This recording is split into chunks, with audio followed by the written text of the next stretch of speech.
Ladies and gentlemen, War Within. Wait, this is the Midnight character. Wrong character. Shoot! There's Horde Runner. Horde Runner!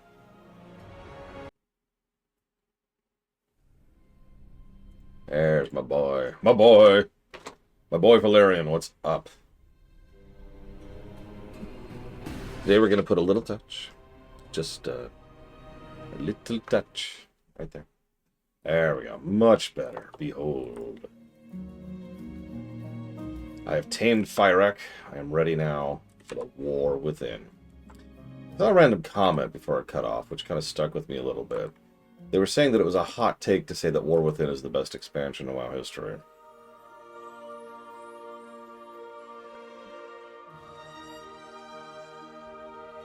Now, I'm not saying you have to agree with that. That's silly, obviously. And everyone has their own preferences for their own reasons, which is fine. That is something I champion as a concept.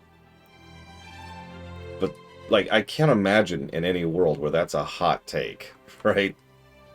For those of you unfamiliar with the terminology, the whole idea of a hot take is you're saying something that's very unpopular, something that is an uncommon thing, usually done disingenuously. In other words, it's not something you actually mean, it's just something you're saying to get attention. Which, for the record, no, I don't do that. Ooh. What's this? Yeah, if you said Shadowlands is the best expansion, that's a hot take. I'm with that. It's insane. But you know what? If you legitimately think that for your reasons, no judgment. But, like, saying War Within is the best expansion just kind of threw me a little, as a hot take, it just kind of threw me a little bit, like, really? But it brought us the cows. Look into those cows' eyes. War Within was such a fascinating experience for me, because I was sold, thanks to Dragonflight. I was on board. But what I and most of my friends were expecting was something mid. Something probably at about the level of, say, Cataclysm. Maybe Pandaria. Maybe. And by Pandaria I mean BFA. I don't know why I said Pandaria. It may be BFA. We weren't expecting much. I was like, okay, sure, whatever. I mean, it has to stick the landing, right? Because the most likely thing, and I know Bragwin will coincide with me on this, was that it was going to bomb.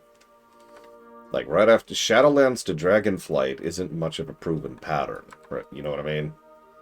So what the hell are you going to do after Dragonflight? Well, there was also some behind-the-scenes stuff which was a little worrying, like how much they were still readjusting their internal workflow, how they were trying to speed up the time between patches, how they were still dealing with a lot of the leftover writing material and resources that have been written for War Within. Because remember, most of War Within was outlined by the team that made Shadowlands.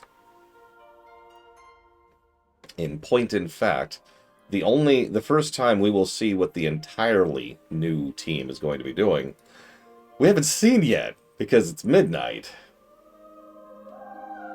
And given how bad the QA has been so far, thanks for that, Microsoft, that might be a problem. I actually agree with that move, because War Within did build on a lot of those systems. And I wasn't expecting much from Delves. Like, I thought Delves were going to be like those little micro puzzle things. You remember the digging stuff back in Zarla Caverns? For whatever reason, that was the perspective I had on what Delves were going to be. I had no idea they would become one of the best features in the entire game. Holy moly.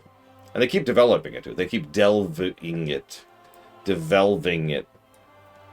I give up. No invites! Let's see. Who are you on? And what server are you on? Hadgar. Okay. Whoop.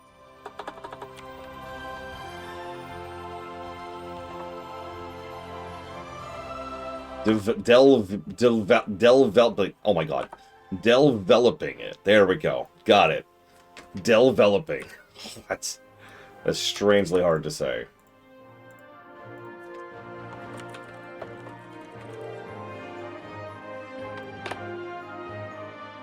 So why don't we start with the bad?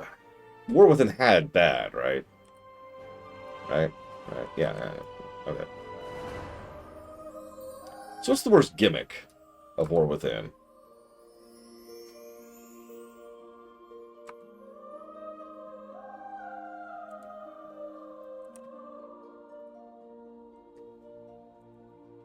Why would I do that, Bopanix?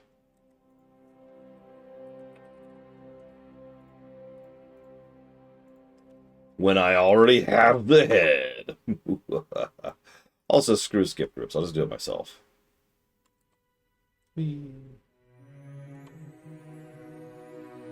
Yeah, I got it during the mount event, when everything was like 10 times the drop rate.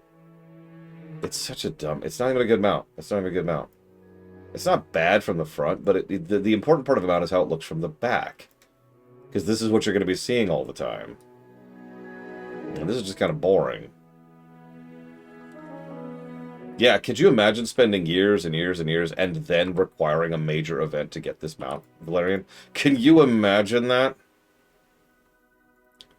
So there are several gimmicks in the world with it. Really quick, I just want to show off. Yes, I still have the code. Okay, so. That's in the wrong spot.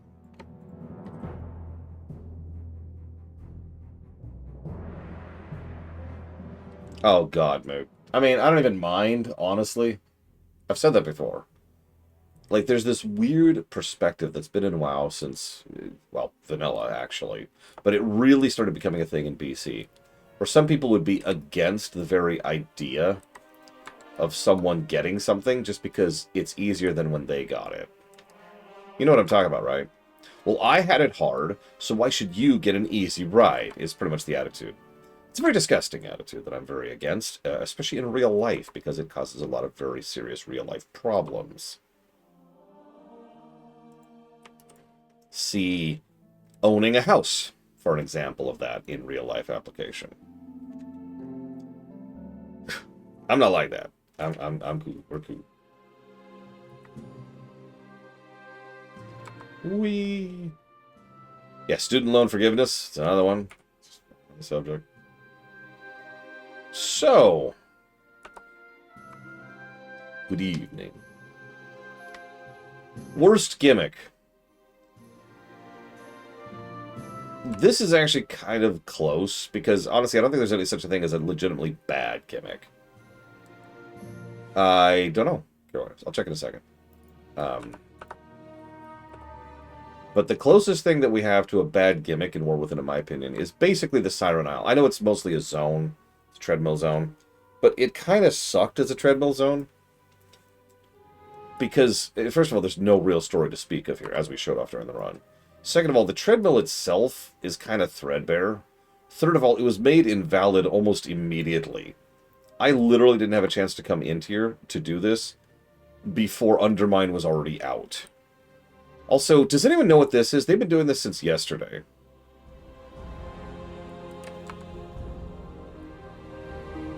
Like, I think it's the same druid, actually.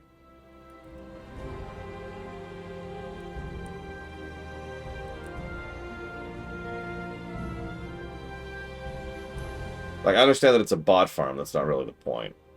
Like, what are they farming? What is worth farming? Yeah, there's no rep. What are they farming? Look at this. Look at that. Like I said, they were doing this last night because me and Pax were going through and getting our Siren Isle achievements, and it's just, okay. Yeah, it might literally just be gold, because this is botting at this point. Look at the sheer number of corpses there.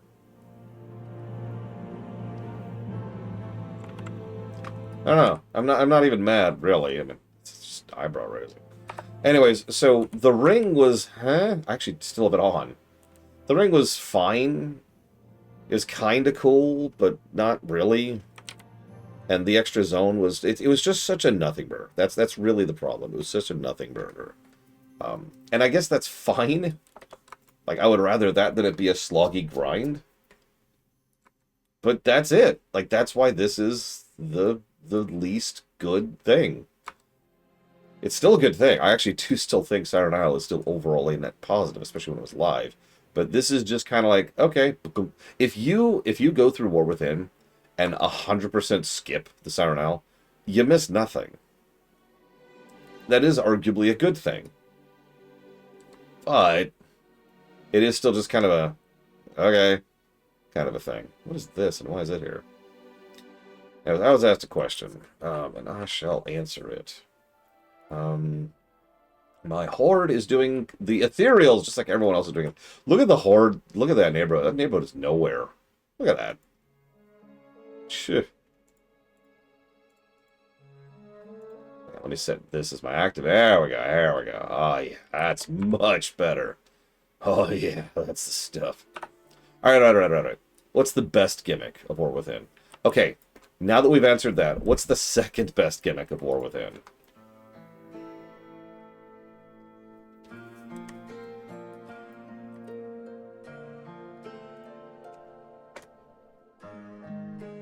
Unfortunately, I do not, DeQuack. I haven't dealt with laptops in about 10 years at this point. Give or take. Oh, God. Talents. Come back to that.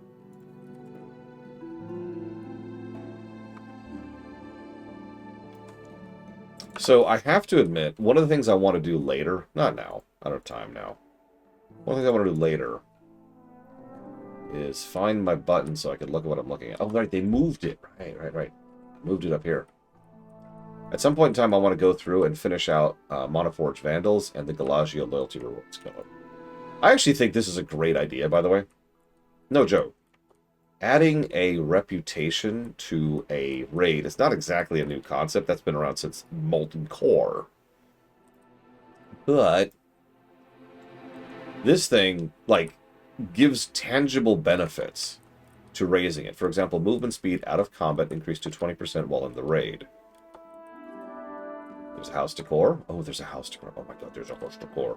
Yeah, no, it's a good, exactly, it's a good way to do raid rep.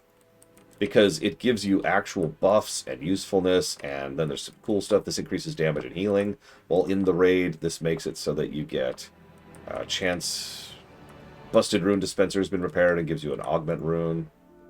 Ashing One Arm Bandit now has a chance to give you chips, which is a whole thing. Like, there's some cool, useful stuff here for doing it. And that's awesome. I also really want that mount at some point. Maybe not. Yeah, whatever. And yeah, they did the same thing with the Monoforge. No, of course not, True Whisper. There's no way. There's no way. There's no way. There's no way. It's not gonna happen. Yeah, stop. So yeah, Monoforge Vandals. I only really did the one run through here, but even that one run was enough to give me a rep 4, which is great. Rep 15, what's that give me? Damage and healing increased by 15%. Ability to teleport to Monoforge Omega whenever you wish. I do like collecting teleports. It's something I do in this game. I still have my necklace, which teleports me up to Ice Crown. I still have the thing that teleports me to fricking Black Temple. Star Savior, that's cool. The Bone Freezer? What the hell's a Bone Freezer?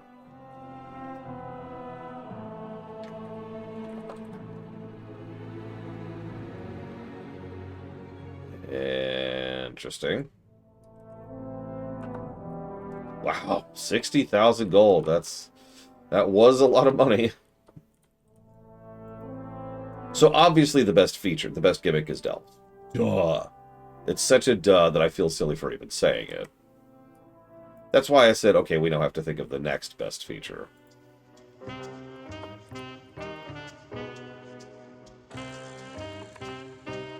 So, this is going to sound weird, but for the second time today, actually, 2 days, excuse me, I think I've changed my mind. I was going to say the car, because the car is just fun. It also is once again doing what Dragonflight did, understanding that if you're going to have a large, expansive zone, you need to make it fun to get around in it.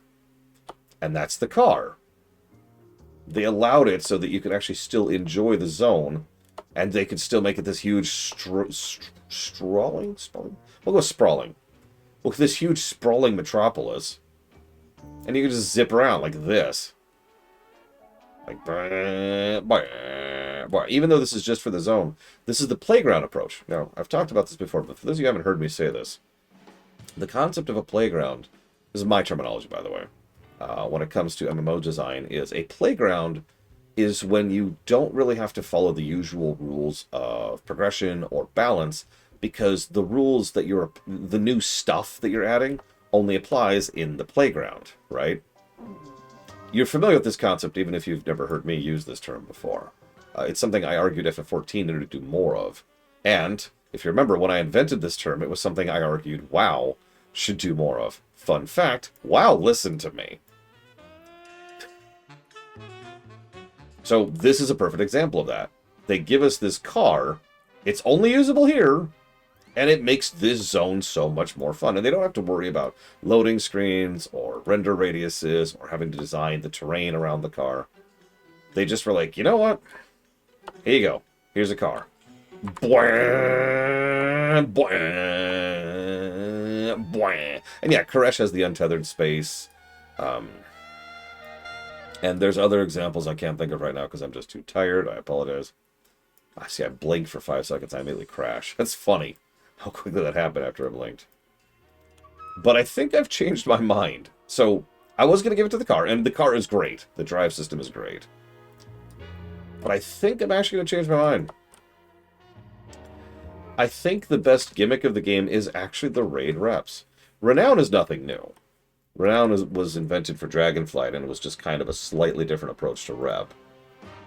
Raid rep, the Renown raid rep, though, like I said, the stuff you get from this, the encouragement to keep running the raids, which keeps people playing the raids, which makes it easier for new players to get access to the raids.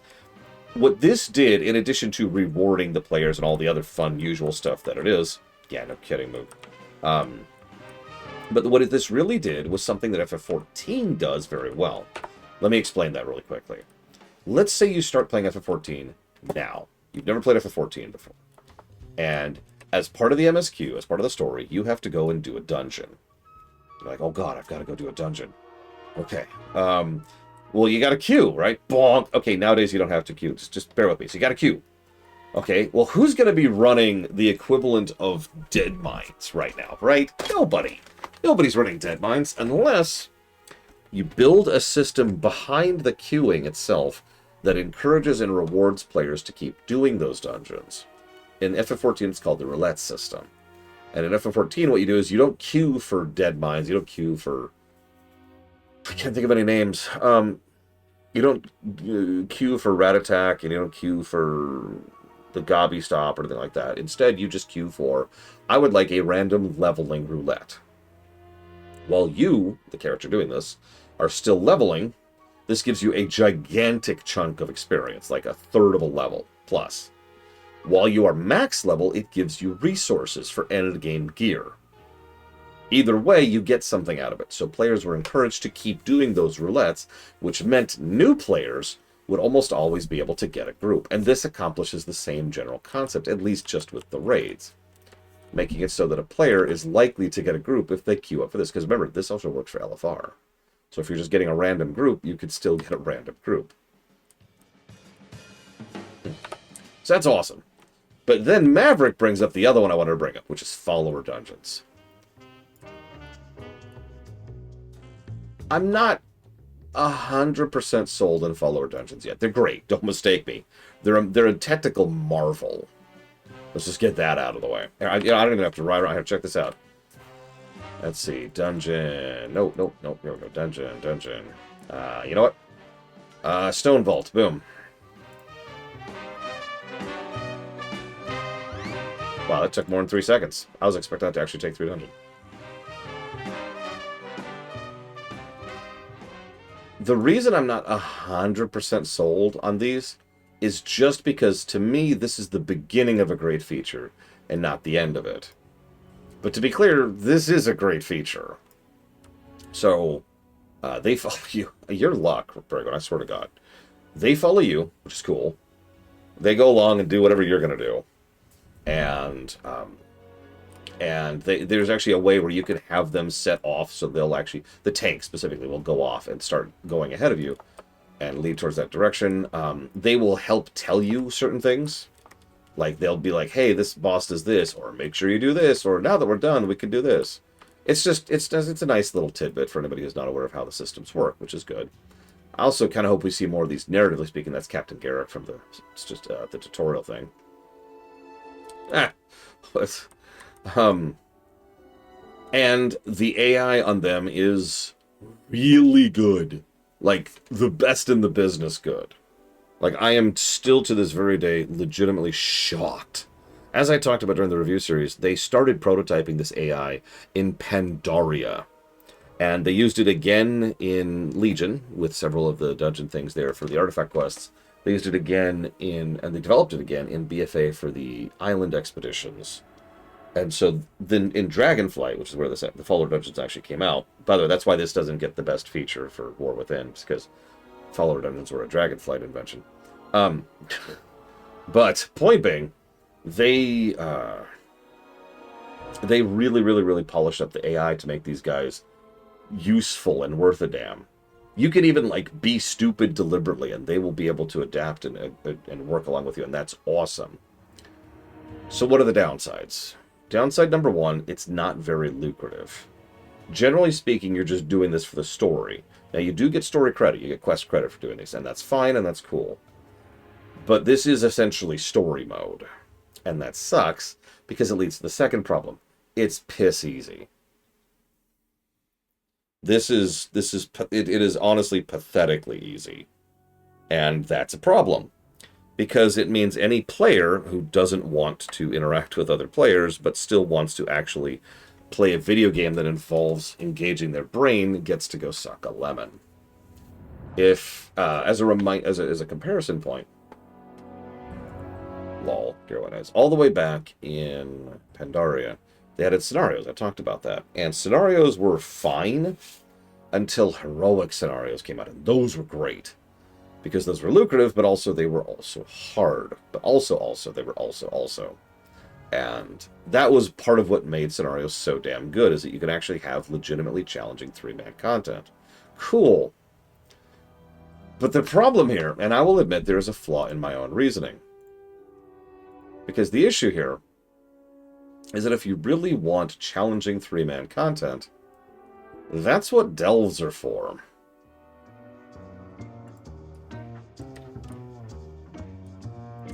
So, by the way, this is the difference between car speed and movement speed, just to really, really emphasize that. So, I do hope that they expand the Follower Dungeons. I hope they had a heroic mode. At least give me a heroic mode for Follower Dungeons. And most importantly of all, I hope they backport Follower Dungeons to every other dungeon in the game. Yes, I understand how much work that would be. Yes, I understand what I'm asking. No, I don't care. Put a whole team on it. You 5 people, your job is now to go back and backport Follower Dungeons to everything.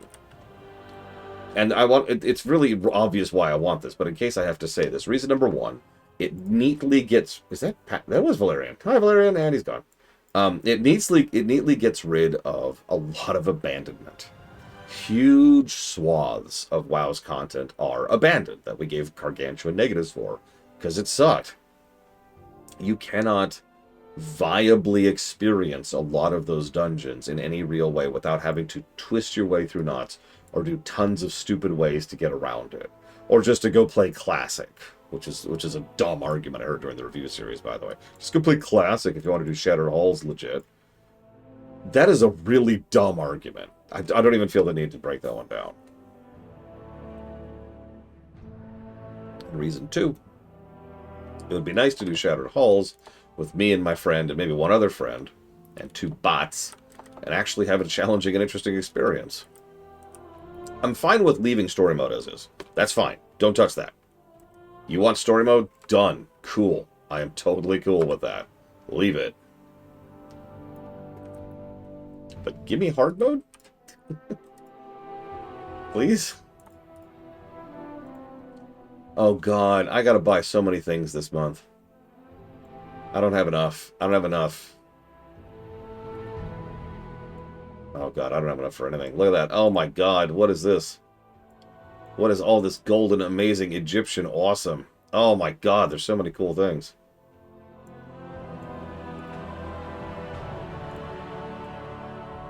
Some cool blood elfy related thing. I don't know why they're doing all this blood elfy stuff. Look at this. That straight up is a weapon from Keldanas, except with higher res. Oh my god.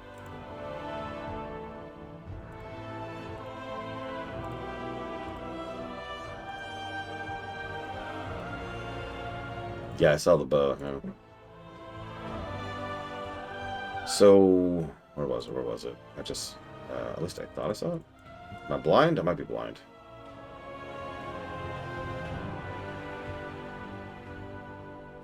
Oh, looks like I'm blind. That's okay. I'm okay. They also brought back a couple of strange things. I apparently never bought that mount. I don't buy mounts unless I'm actually going to use them nowadays, so that's whatever.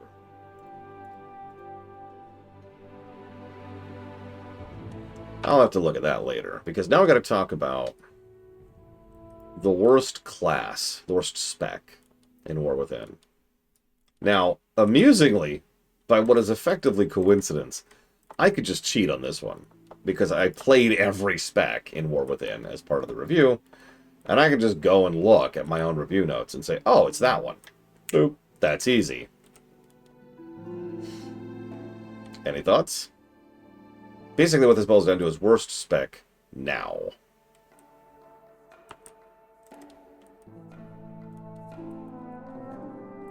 Rogue's a good pick. It's a good pick. It's not Rogue. Would you believe? It's not even Elizar.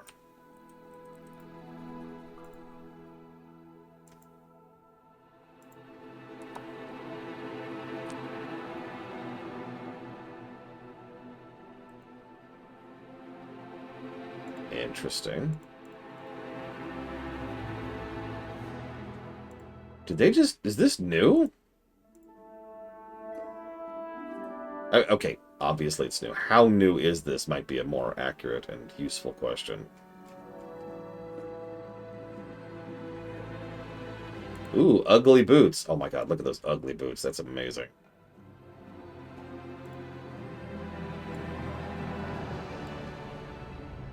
Oh, I have no idea, Elizar. I wasn't actually a big fan of this. I think it would probably be Disneyland in my case, though. I like that gavel.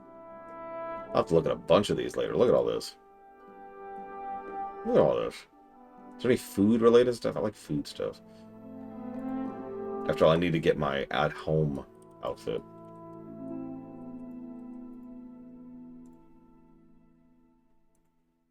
For, like, every character, which is a lot of characters. The answer is Affliction Warlock. Afflock is not a bad class. This has been true for a long time. Afflock is not a bad spec. Not really. The problem is, it's just kind of lacking in pretty much every single way. Especially compared to everything else. It's we talked about this problem with several of the hero talents, too. It's like, okay, well, you can be a lightsmith, which is fine. Or you can be the correct spec. That's a bad example, but you get my point, right? There's so many cases where the choice is, do you want the amazing thing or the other thing? The other thing isn't bad. It's just the other thing. Do you want the other thing? Is that something you want? We got you, if you do. Okay, here you go. Enjoy. No judgment, you know. Yeah, this is during War Within proper. Yeah. Yeah, everything's different now. This all got a massive overhaul like 2 weeks ago or something like that. So yeah, I was actually a little surprised. Afflock just kind of wasn't that great. It was funny too, because I was like, yeah, this is great. This is fun. And then I switched to Destro, and I was like, yes! And then I switched to Demo, and I was like, yes! And then I went back to Afflock, and I was like, well, this is alright. And that's about Afflock in a nutshell. This is alright. It's, you know, it's cool. It's cool. How about best spec? Okay, obviously it's Demon Hunter. What's the second best? It's actually Havoc, very specifically. But what's the best spec other than Demon Hunter?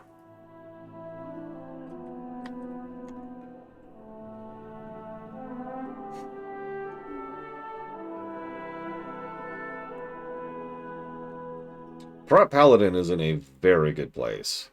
100%. It's not it. I'm just saying it's a true statement.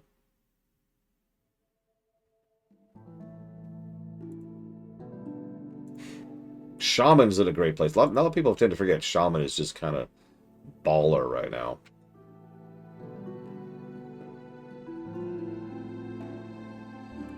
Beast Hunter is in a really good spot. Fire and Frost Mage are all in a very good spot as well. And yeah, obviously, if you want to give your own vibe on like just the class you enjoy, or excuse me, the spec terminology, the spec you enjoy most, feel free. But you know, I know what Evo's is. Never change, Evo. Never change. So review-wise, and again, I'm cheating because I'm using the review here. The answer was Frost Death Knight. Death Knight in general is just phenomenal, but Frost was almost the perfect combination of everything. Like they took so many different concepts, like the proc-based gameplay, and yeah, this is best. This is best, Mook. They what did I say worst? Worst was Aflock. They took proc-based gameplay. They took big, chonky, heavy-handed attacks, great sound design, great visual design, felt really awesome. It is possible to do, you know, dual wield or two-hander, and two-hander feels exactly as chonky as it should. Good cooldown layering, like the cooldowns dovetail into each other neatly. And the hero talent, both hero talents are equally viable for Frost, and both bring a lot of fun to the class. It is in a great place. And therefore, I say without much difficulty that, yeah, I think Frost DK scores the best overall, other than Demon Hunter.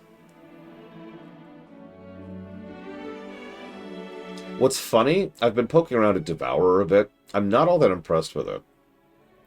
There's probably something about it I'm just not sure about yet. But the one thing I can tell you right now from an analytical perspective that's wrong with Devourer is it's designed for group play. That makes sense because it's basically a caster. But it's just not at the level that Havoc or Vengeance are. Yeah, no, Devourer very much feels like it is an incomplete spec because it is. And again, it's a caster, and like a lot of casters, it kind of relies on someone else being up there to deal with things so you can go back here and do your damage. One thing that it took me a moment to really process was how much of your I-beams was supposed to be being used. I'm saying that wrong. You have very high uptime on your I-beams. Very flimsy, Dream Whisperer. We were getting wrecked. Both Pax and me were poking around at it at the same time.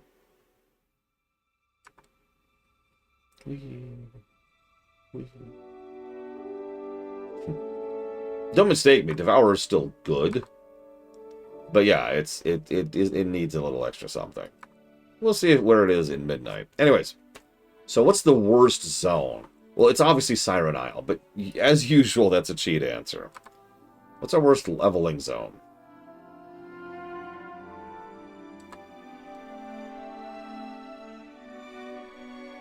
Shy beams. I like it.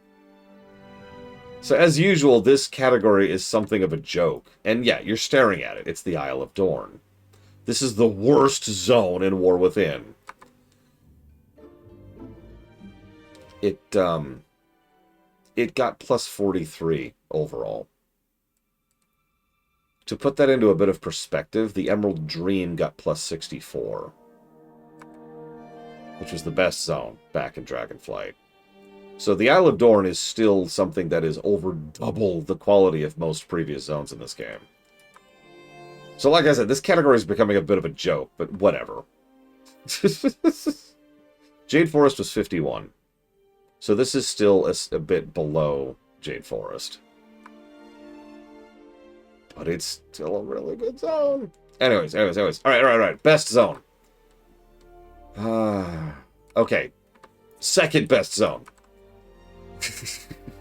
Second best zone. Yeah, I'll tell you this, to crack. Don't buy a graphics card right now. I'm dead serious. Do not do that.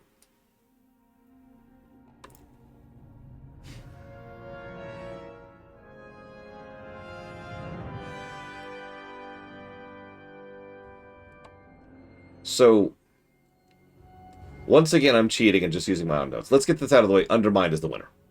Undermined is the best zone in the entire game, and it's not even close. Nothing has ever come close. Nothing has approached Undermine. I am honestly not sure anything ever will, to be quite frank. Time will tell, I suppose. A very solid pick is Hallowfall.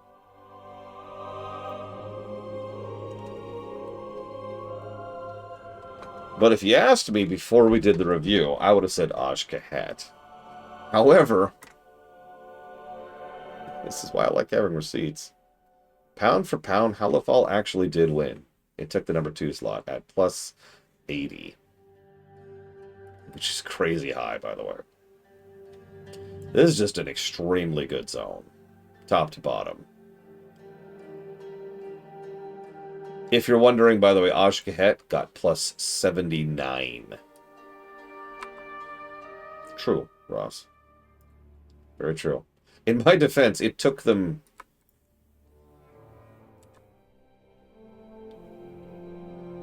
5 expansions to finally surpass the Jade Forest. Yeah, no, Hallowfall is kind of like a zone and a half because of what they do with that thing up there. And I do have to give special mention to Ashkahet. I mean, duh.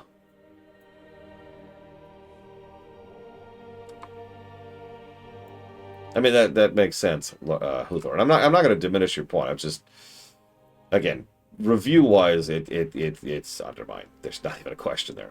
Otherwise, I am, if anything else, what I'm most surprised by is how well Hallowfall scored. I wasn't really expecting it to. Don't mistake me, it's a good zone, but I didn't think it would be, like, top 2 territory. Okay. So what's the worst dungeon in War Within? I can just show you them. I just realized. I can just go there. Check it out. So here's our dungeon options, right? What's the worst dungeon in War Within?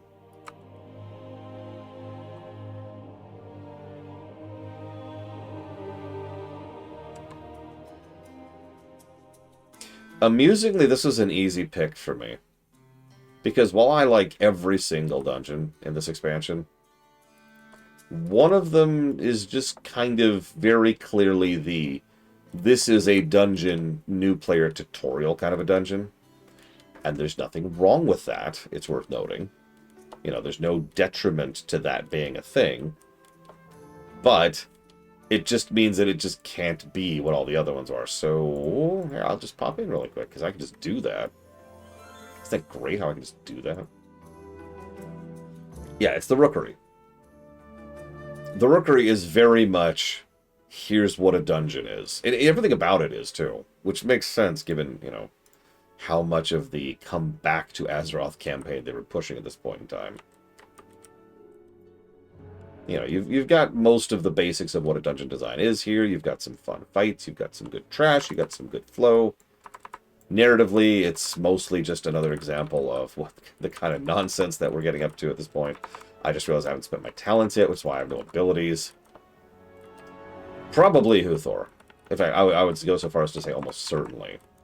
Like, this is probably the test bed for that. Which is probably why it feels very, very polished. Remember, again, this is still a very good dungeon. Now, Linnea brought up something interesting. She says, we can do best and worst delve now, too. And she's right.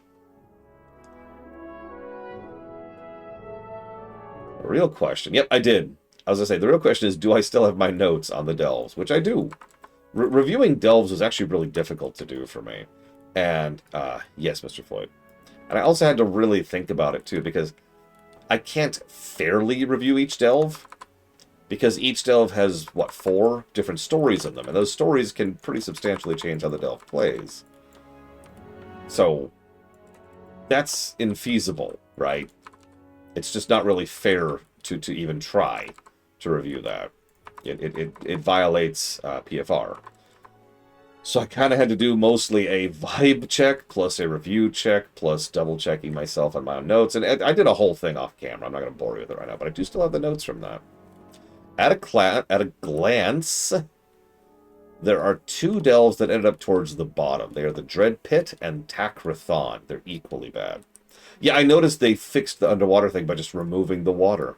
Fun fact, if you go into an underwater delve, you still, as part of the requirements, as part of the objectives, you still have to go get the underwater breathing apparatus, even though you can't use it anymore, because it's not underwater, but you still have to get it. Anyways. Best delve, though. I'm looking at my delve list here. Hang on. Nothing got a perfect score, but several got very good scores.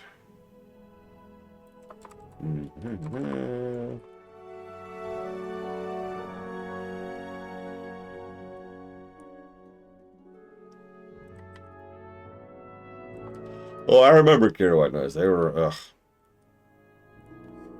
So, it looks like 3 of them... Hang on. 1, 2, and then that's 6. Excuse me. 4 of them. Oh my god, I took too long, and she told me what to do to progress. I love you, Follower Dungeons. That's it. I don't think I've ever seen that before. Well, here, I've kind of already made my point. Yes, leave instance. So, 1, 2, 3, 4, 5. So 5, excuse me, 5 delves are all tied in overall score for different reasons, because that's how granular the system is by design. So, one of those is the Nightfall Sanctum. I don't actually remember which one that is. Oh god, my tooltips are broken again. Hang on. Hang on.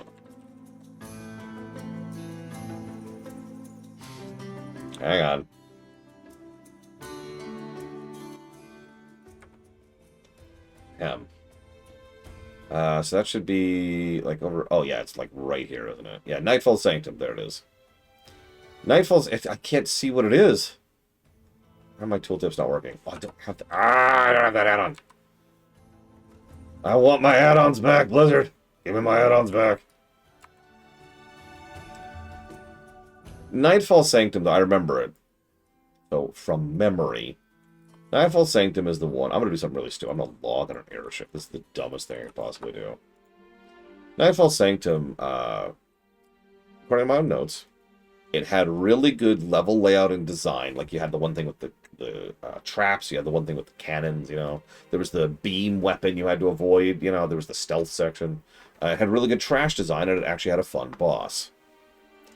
The next one that also got up there, credit to Linnaeus with this entire idea, is the Underkeep. That's one of the ones in Ajkahet.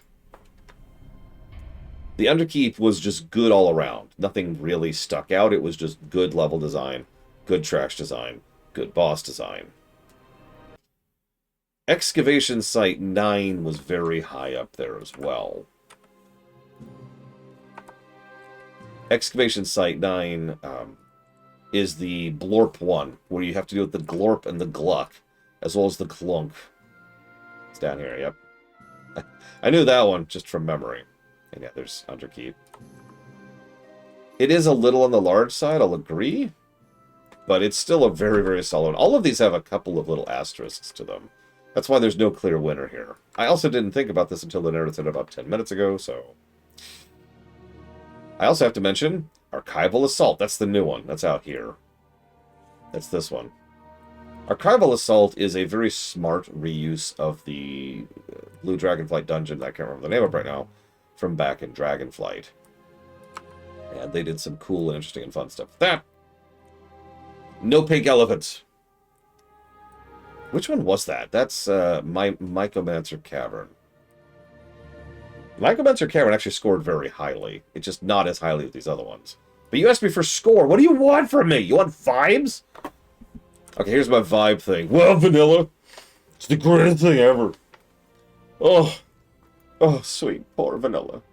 And then, like, tears. The last one I'm going to mention is Side Street Sluice. This probably isn't going to surprise anybody. Side Street Sluice is just really good. I know some people have issues with it because it's relatively easy to get stuck in, or not stuck, wrong word, lost in there.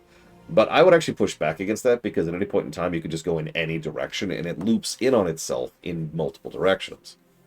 Just navigating the zone will get you through the zone. And there's lots of ways you can bypass stuff. There's some cool, fun, interesting little encounters down there. There's the giant gold golem you have to deal with, stuff like that. It's a fun one. They're all great. They're all awesome. They're all infinite positives. Infinite plus to gameplay. Special mention to the pink elephant one. Because the pink elephant one is amazing. You notice almost all of this is from the gameplay perspective. Narratively, let's actually do this. Most narratively interesting story in a delve. I think that's the right term. Just check my notes here. What are these called? Yes, story variant. So, best story variant of a delve. Other than the pink elephant, because everyone's just going to pick the pink elephant. Let me chew on that for a minute. I wasn't prepared. I don't have any notes. We're doing it live. Doing it live.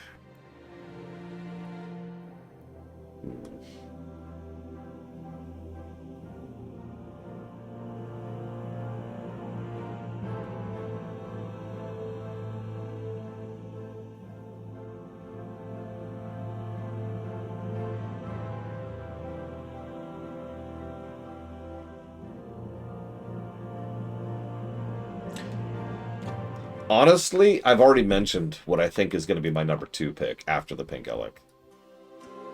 I think it's the gold golem thing in the sluice, the side street sluice.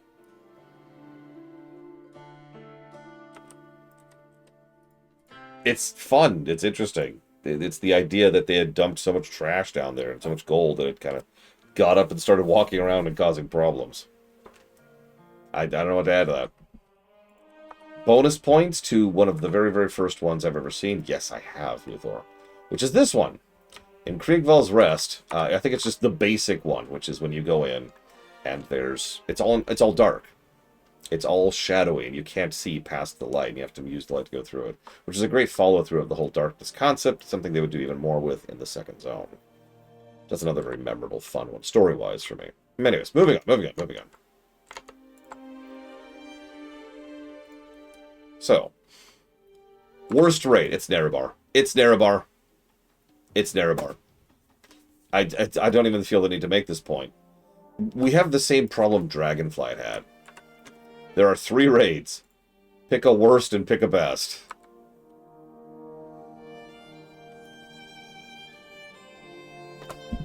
So, you have Nerebar, which is a great raid. And then you have Undermine and Monoforge Omega. It's Nerebar, but it's kind of a default. There was no thought put into this. Now, I was a little bit torn between Liberation of Undermine and Monoforge Omega, because both of these are very, very, very good raids. I have to admit, if I'm being honest, if I was reviewing these in the way that I wanted to, this is FF14 with the roulette system and all that fun stuff, I have a feeling Undermine would score better on the story axis. Obviously, it's not like Monoforge Omega has bad story, but Undermine is Undermine, right? One of the bosses is a giant mechanical T-Rex. I don't know what you want from me. Come on. There's something we've been building up since Kata. Yeah, no, Undermine. But I think, pound for pound, if you put a gun to my head, I would actually still give it to Monoforge Omega. Because, yeah, on the gameplay axis, Monoforge Omega is the best raid in the entire game. This isn't a top 10, top 50... Like, we keep talking about this as we go through, right? Like, this is kind of top 10 range, or maybe it's top 15 range. Or... No. Monoforge is at the top. It is the best raid in the game.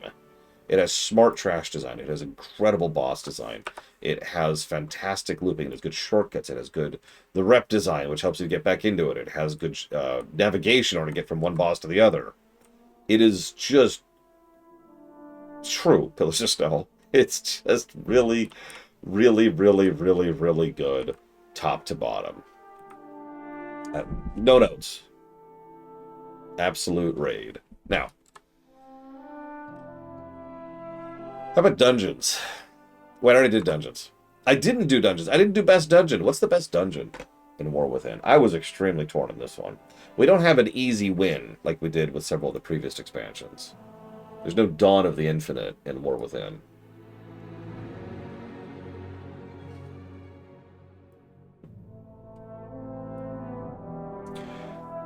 In the end, I kind of defaulted to 3. Oh, hey, I could show these off. I could follow our dungeons.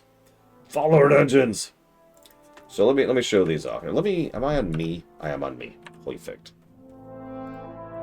So, 3 jumped out at me towards the top. The first one is one you just saw if you're paying attention.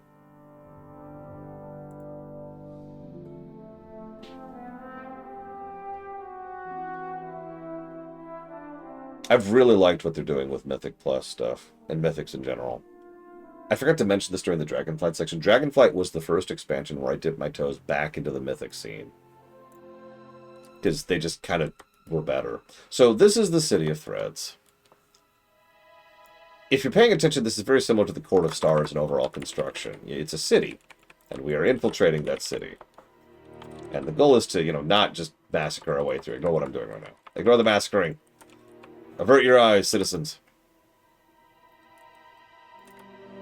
I want my teleports. It's okay. I got all the Legion teleports. I did. They're right here. I can prove it.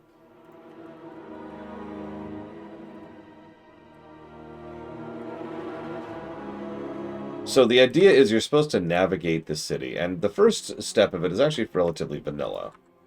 Well laid out, well constructed. It's technically a corridor, but there's still some routing you could do depending on what you want to fight, what kind of stuff you want to deal with, and how you approach any given area. There's a lot of terrain to work with, too, if you're kind of trying to punch above your weight class.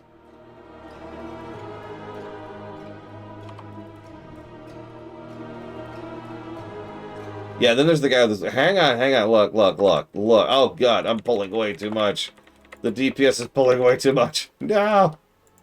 Oh, jeez, I'm getting murdered. Oh, jeez. Oh, God, I can't move. The slows. I can't move. Ah! Ah! Healer! Save me, healer! Ah! Look, it's fine, everything's fine. You make your own fun when you're playing in follower mode, right? It's just fine.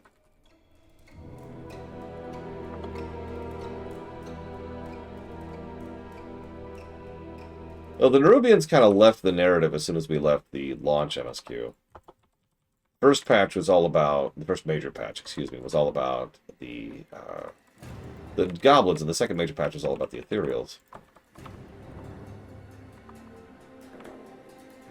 Well, I don't know which raid you're talking about, Elizar. So you're going to have to help me out a little bit here.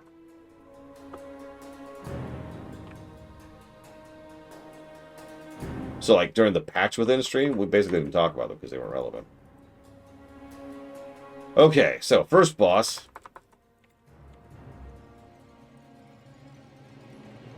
So there are 3 times we fight Kel'Thuzad as a raid boss, and 1 time we fight Anubarak as a raid boss. To answer your question, Elizar.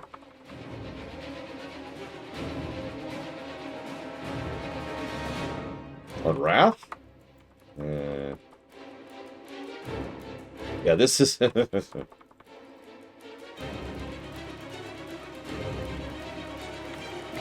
one is better? In Wrath, specifically? I'd say Anubarak. Easy one. Kel'Thuzad was just a weaker version of his vanilla comparison. Compatriot? What version? It was a weaker version of his vanilla boss. So he was basically a vanilla boss. So what's better, a vanilla boss or a Wrath boss? Easy answer. I'll kill you. I'll kill you. I'll kill you. I'll kill you so hard. Die. Wait.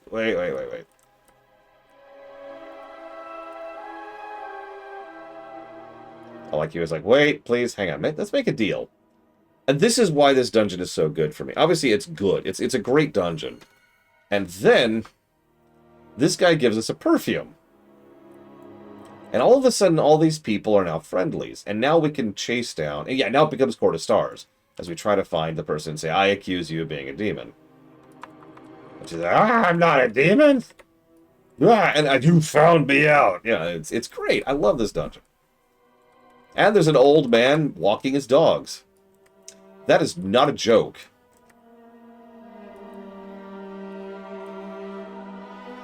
There he is, right there. Retired Lord Vulazak. And see? There's Silky. And there's Kiki. And over there is Zeki. And I'm trying very hard not to aggro him because I don't want to bother the old man walking his dogs. See? See? He's right over there. He's right over there. Jokes aside, this is part of why this one works so well for me. Similar to what Pillars of Snow mentioned earlier, the narrative axis kind of helps some of these dungeons. He is a Crypt Lord, I believe is the correct terminology for that. I like to think that he was one of the survivors of the coup. Regime change, woo! No, DeQuack.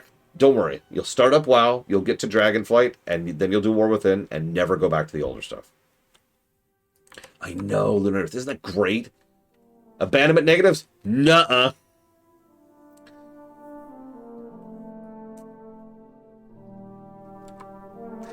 Anyways, so that's one awesome dungeon. If you'll forgive me, I'm just kind of gushing at this point. This is War Within. So that's one awesome dungeon. What's our second awesome dungeon? So I noticed someone mentioned this as a worst dungeon. I know, you just said that, DeQuack. I can read. I swear. I have the brain. But no, this is best dungeon. Are you kidding me? This place is great. This dungeon's amazing. So first of all, we must murder the innocent kobolds. I'm just kidding. We're doing another regime change. We really are just the Warrior of Light, just going around sprinkling democracies and republics all over the place. Unfortunately, I can't actually properly explain all of this, why I like this place, until we get to the end of it. But I really like this dungeon a lot. Like, it's so good. It's so good. Like, it starts out relatively simple. We have some basic mechanics from some kobolds, which borrow some mechanics that they themselves already used back in Delves. So you're probably already used to this. But yeah, we get the first boss who flings trains at you, which is fantastic.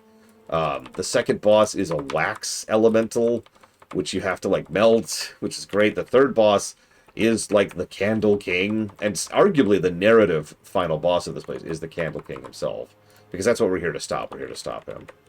It's like, how dare. But then we get to the third section, and that's the Darkness Corridor that Huthor is talking about.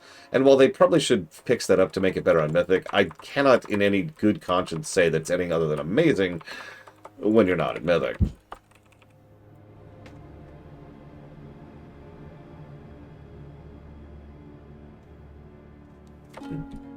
Oh, yeah. Hey, Uthor. And also anybody else in chat. You want to hear something funny? I had this very funny thought. I've technically already mentioned this on camera. But I just want to say this out loud. You realize that the second we fire up Midnight, WoW's score is going to go up?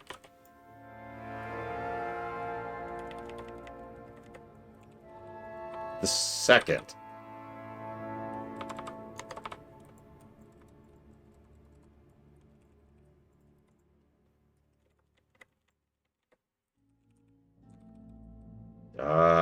Why aren't you dead yet? Oh my god. There's been deeps. God, I got nerfed. Why specifically? That's a good question. That's a good question. I realized it because I noticed something was missing on my screen.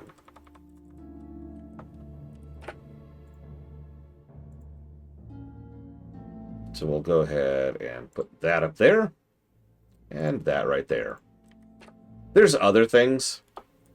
But those two features by themselves are now part of the built-in mechanics of the game. They are interface. I can't give positives for add-ons because that's not something the game did. I can give that positives for add-on support. The game might actually lose a couple of positives for add-on support. In fact, by maybe, I mean, it almost surely will. But some of those add-ons are now just kind of baked in. I actually am really fond of the cooldown manager, by the way. I finally got around to actually poking at it and seeing how it feels. Yeah, there's more that I'm just showing off, but you get my point. I'd say it's a pretty good method on Momagus, and probably one of the only things they could have done that would have actually worked in a reasonable timeline. Actually having a team go back and really redo all of the old content is a great idea, which I'm fully in favor of, and it's just not feasible. You know?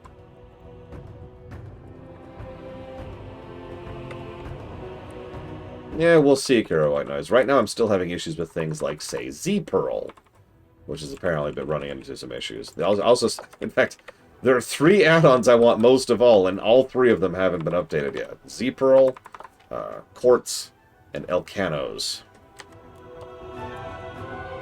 But yes, I'm not sure. I'm sure there's some other MMO I've never even heard of that has a built-in DPS meter. But this is the first of the big MMOs to just have a DPS meter built into the game right there. Just boom. It's part of the game. Live with it.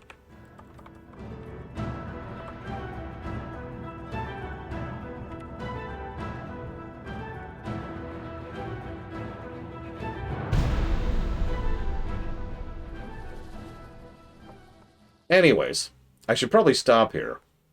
This is also the site of the last boss, by the way. Right about here. Nope. Maybe over there. Oh well. Yeah, nameplates, I actually am still using Plater. Because Plater still works, so hey, I'll take it. What, DeQuack? What? What? What's your question? No, that's right. What's my favorite race? Playable or not? What was she pointing me towards? True, but Plater is still doing things like quest mobs and aggro, so... In terms of lore? Oh, jeez. Favorite race in lore? I'm gonna say trolls. I know there's actually like 17 races, but we're just gonna say trolls. Trolls are awesome. They have some of the most interesting, fleshed out, and in-depth lore, culture, society, and everything of basically any race in the game. And they have done really good stuff with them since vanilla. Even the Troll Heritage Quest, which I believe was Dragonflight,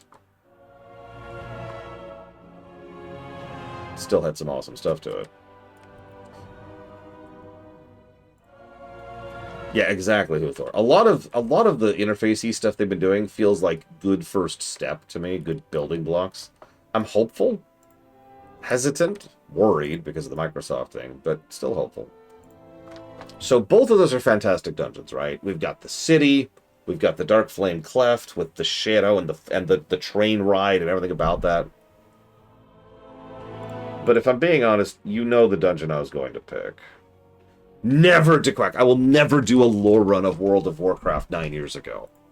Never.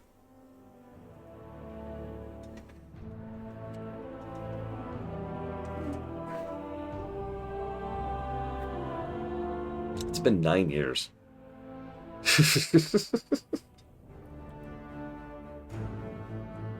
So we start... Yeah, we could call it a lore run. You know what I want a remix of? War Within. And I know what you're thinking, why? Because I want all the cosmetics of War Within. I'm not even apologetic. What? Near as I can tell, WoW actually makes more money than it used to, Dr. Winter, but they're much tighter-lipped about their financials than they used to be. So that is presumption, not fact.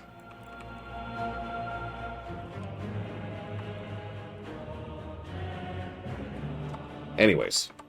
So, you're probably wondering if you're not familiar with this. Oh god, those WoW Classic advocates suck so much. I hate WoW Vanilla so much. I explained this already. I was sick of it. I was sick to death of the nonsense. Well, I never give out my birthday to Quack, so we'll say January 1st, because that's what I always tell Steam. They actually did re-report again for the first time in a very long time what their financials were and their sub accounts were very recently when they were talking about and formally confirmed the Shadowlands dip. Something that had been the realm of theory for years. And was finally like, ah! No, you can, Tree Whisperer. Of course you can. But I want everything. Oh my god, what's happening? Oh no, they're using webbing. They're using webbing on our airship. What do we do? What do we do? Ah! Well, I hope you like Midnight then, DeQuack, because Midnight's going to be a very elf-focused expansion. And anybody who complains about that is a loser. No, we're done. No tolerance. You're a loser. Not that you're listening to me right now if you actually have such a complaint.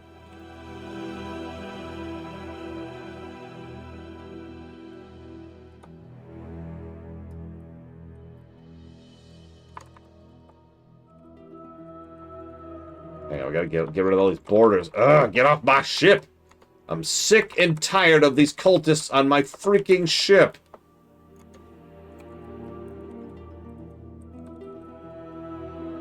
Well, it's funny you say that, Umbral Magnus, because actually, yeah. The new Amani zone is like, yeah. Ugh, listen, I'm sorry, I need attractive women in my video game, okay? If I don't have attractive women, I don't know. I don't know what their actual argument is. So here's the thing. The Dawnbreaker is a great dungeon. The Dawnbreaker is a fantastic dungeon. But there's a couple things that really makes it shine. And one of those is the fact that you can freaking fly in it. Woo! It's the airship dungeon. And it's a great dungeon. I don't even want to hear it. It's a great dungeon. I love this place. The biggest downfall with it is it's buggy as sin. In fact, if you're actually paying attention for just a second there, you may or may not have noticed that it actually bugged out on us right as we were watching. So, yay for that.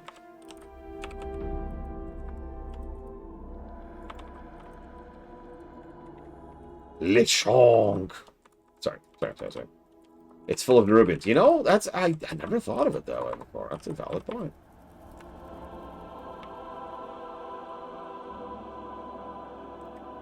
Lichong. Whee. Goodbye. I want to see it go off.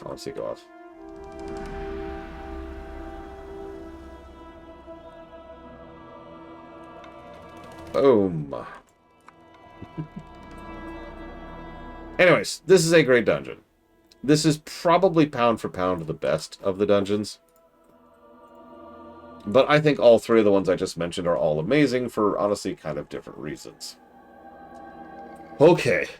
Cool. So, who's the worst raid boss? Any thoughts? I have a cheating answer for this.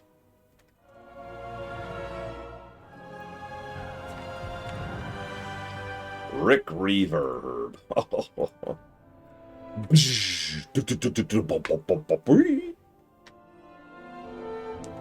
It's because it's gone, Dreammaster. They got rid of it. Twitch got rid of it, to be clear. They were like, Shililichonk is simply too much.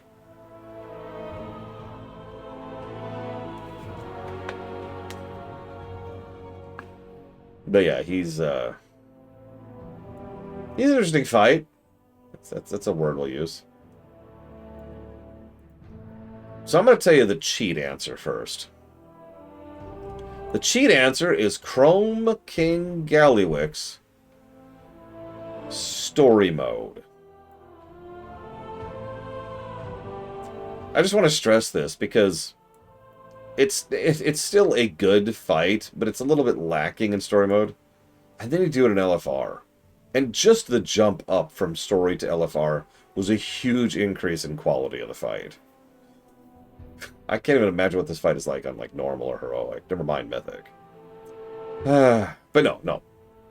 The real answer, unironically, yeah, Ansarek story mode has the same general problem. No, not this guy. Is it this guy? Hang on.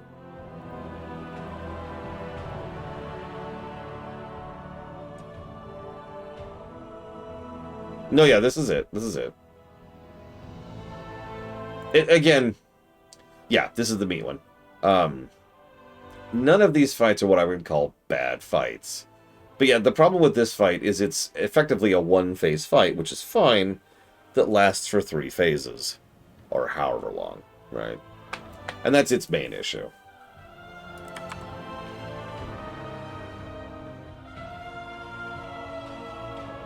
Excuse me. Yeah, it's got a bit of an HP bloat for relatively simple. If you're getting... So, the first boss of a raid is usually pretty precisely designed to be a bit of a barrier for, you know, are you sure you should be here? And that's fine, but that's not what he is. He's just kind of boring. It's like, alright, I got the... Oh. Oh. Oh, okay. I don't have the Cinder Bee. Anyways. Alright. What's the best raid boss? I mean... Come on.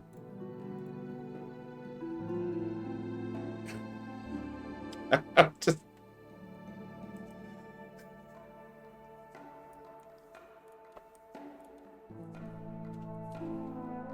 I don't know what to add to that, honestly. If you put a gun to my head and forced me to pick a second, there are actually 2 separate fights that would both vie it out for me. One I just showed you, which is Gallywix. The other... Oh, God, I can't remember his name. Is this him?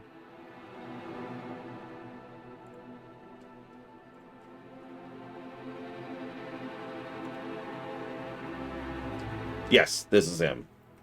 Forge Weaver Eraz. That's him. Yeah, the black hole guy. Obviously, Gallywix is a fantastic boss. But this boss, I don't know. I don't even really have a way to put it into words. As I said, Monoforge Omega is just kind of crazy good.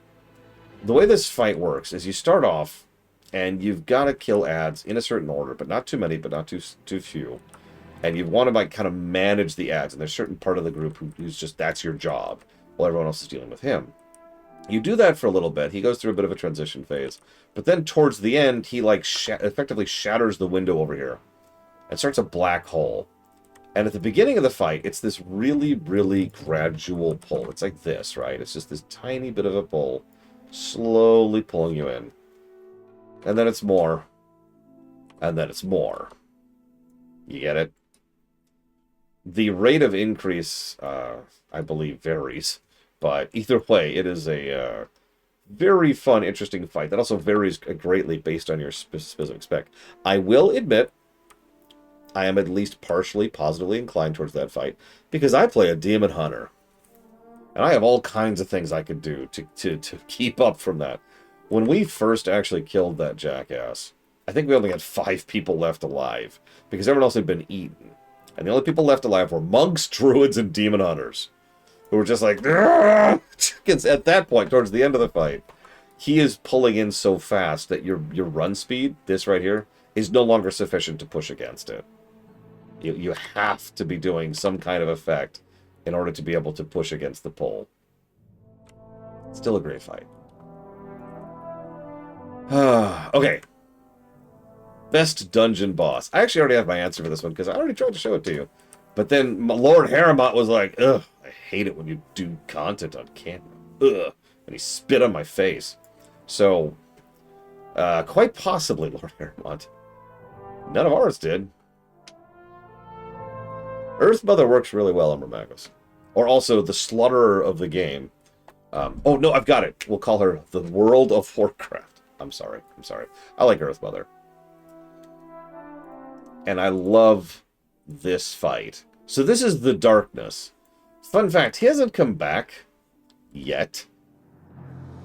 I'm willing to put money down right now he's going to be back in Midnight. We actually don't kill him. We defeat him enough that the Darkness retreats. So what happens as you're going through this fight is you beat the Candle King and all... Oh, God, look at his crown. And all the lights go out, right? And once all the lights go out, it's like, oh, shoot. And then everything gets dark and everything gets scary. And then this giant ultra death thing comes out screaming at you, going, I'm going to eat you! And we rush away as fast as we can. Yes, I did, Lunaire. In fact, I've done it like 4 times at this point. And we rush away, and there's this whole section where we're on a rail cart, flinging bombs at him as he is chasing us, which is actually part of the encounter. Then we crash, literally. Okay. Then we get back to up and fight him, and he uses the whole darkness mechanic, so he's got the candlelight thing. The thing is, he also uses smothering. And the smother, it's gradient, so like it gets worse over time. So it's kind of a soft enrage, but it's also kind of up to the player for how they want to deal with it. So fun, interesting, and of course, great mechanics. Love that fight. All right. Sorry, I was kind of hinting at this earlier, and I sort of forgot to.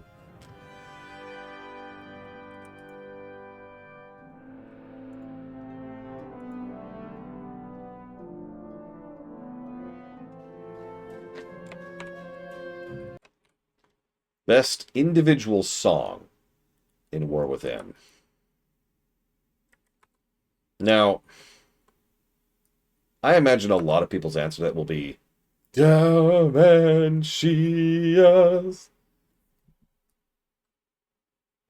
No judgment, really. The Galagio also, great music in there. Affliction Warlock, that's just in general. Also Rogue, any Rogue. The Rubian Raid music, yeah. No, there's some very, very good songs. For me, though, I almost gave this to the Cinderwold. But, well...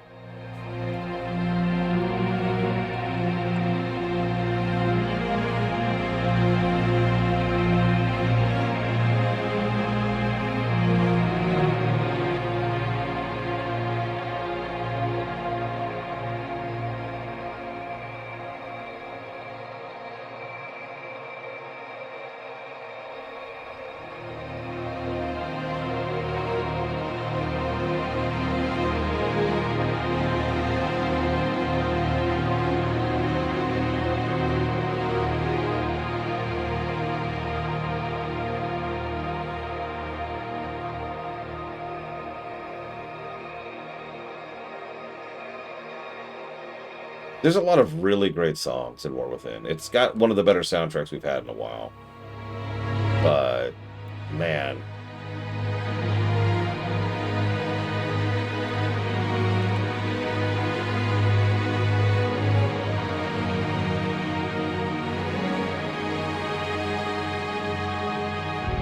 Do you like the ghost trees?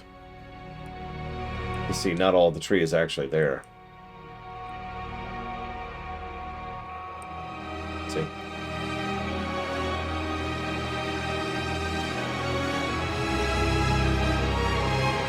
The leaves are all ghosts.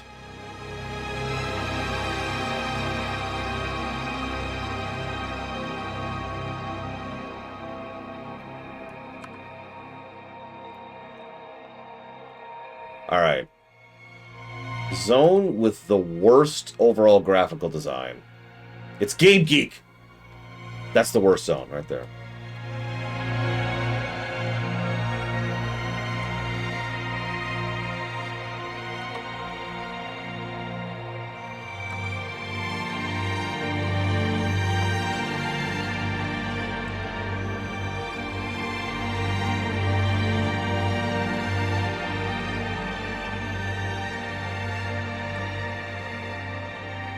The answer is Siren's Isle.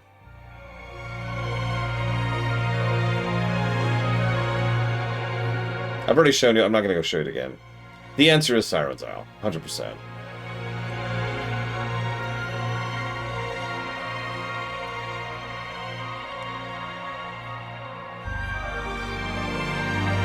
Hang on. I'm going to pause this amazing music for 1 second. Because the problem, if you're picking like a leveling zone, honestly, I'm just going to start passing. Like it's too much. It's too much. I can only pick so many bad things. Okay, there's only so many bad things exist. I'm only one man.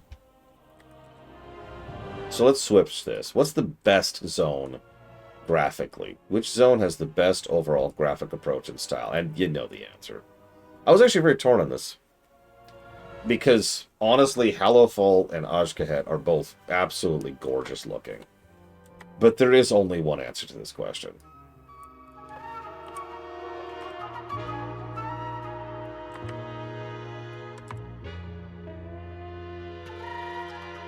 it's sort of impossible for me to pick anything else. You know I'm not a big fan of the audio down here, the music. So that's kind of its own thing, right? And obviously it's got that trash aesthetic, which isn't exactly like something I love. Like from a purely personal perspective, but pound for pound, Undermined is an anomaly in zone design. It might actually be the most dense zone in the entire game. It is the best zone in the entire game on both axes. This place does basically everything right and well. Whoop, whoop, whoop, wall. Another wall. Sorry, it's hard to see where I am when I'm invisible. Like, this place is just, it's insane. The amount of detailing here, this is the Suramar thing over. The amount of detailing here is just bonkers. Okay. Which zone has the best atmosphere?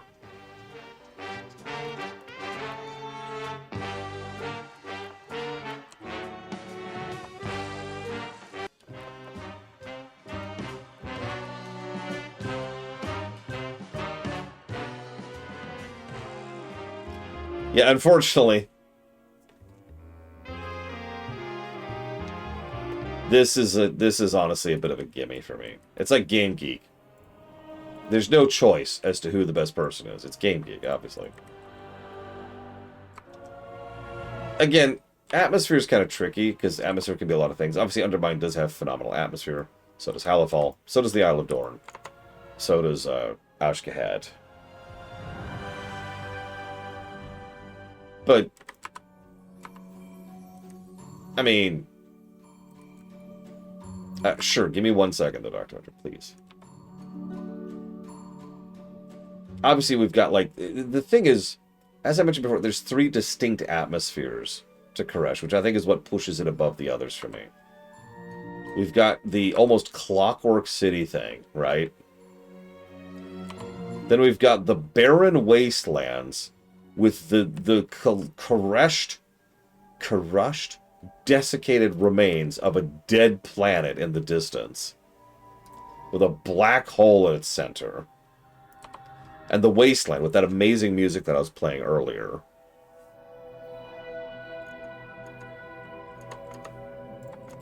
I'm going to take a moment to write down that donation really quick. I'll have it to get over there. It's going towards Interrogation, Far Cry 2, and Double Agent. But the final bit of atmosphere,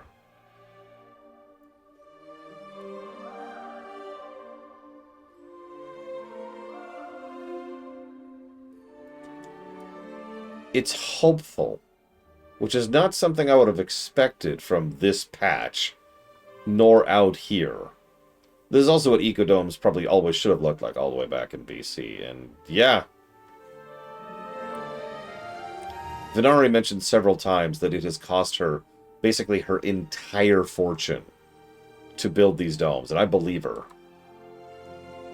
Because this is kind of crazy. Ignore that thing.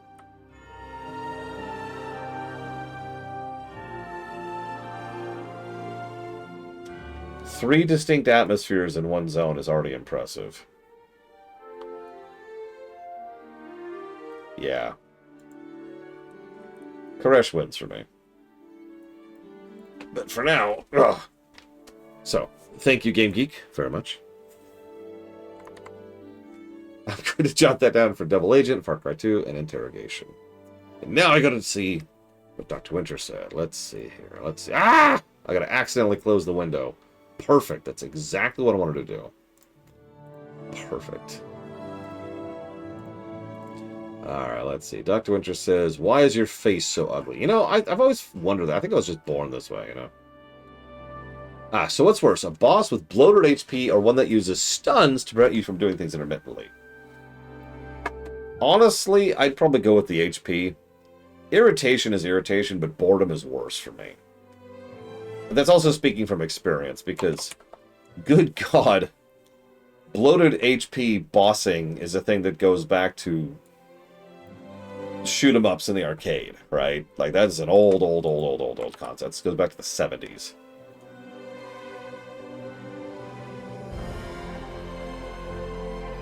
Listen how hopeful this music is. Listen to this.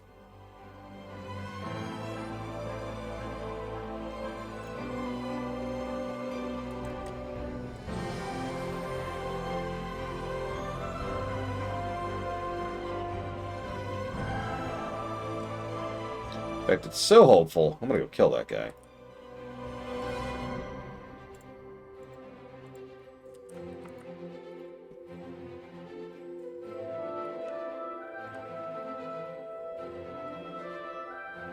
Come on, send me up. There we go. Alright, you. Let's see if I can kill you. By myself. I might not be able to. I don't know, he's got a lot of health, but at least he's not stunning me periodically.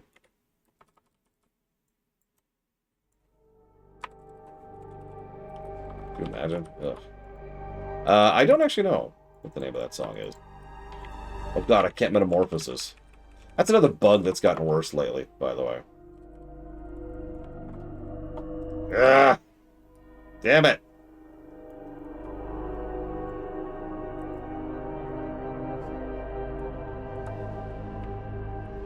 So, which zone has the best overall music? I'm just gonna hearth. I'm just gonna get out of here. Well, I can't. No, I can't. Koresh. Yeah, the name of the song being Koresh Ikodome wouldn't actually surprise me. Well, I'm not a big fan of stun phases either, to be very clear. So, I mean, okay. A lot of people are going to pick Undermine. I get it. I understand. I hate you, but it's fine. It's fine. It's whatever. It's whatever. Fine. You are allowed to be capable of enjoying music. I guess. Let it be known that under the new lore empire, you are allowed to enjoy music. That's it. That's your one right. You get one, and that was the one you wanted. Now get back into the Gates McFadden mines.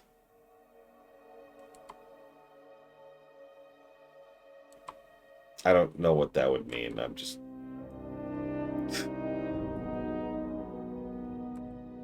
So, amusingly, my pick for best overall zone music.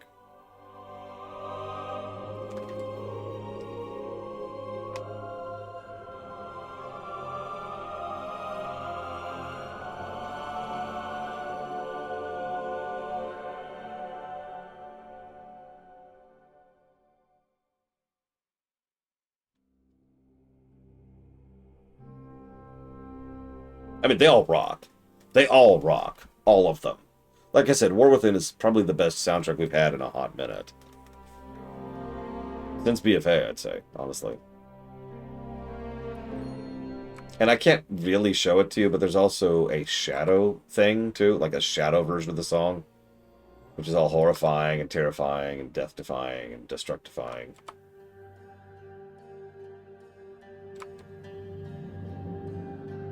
It's great.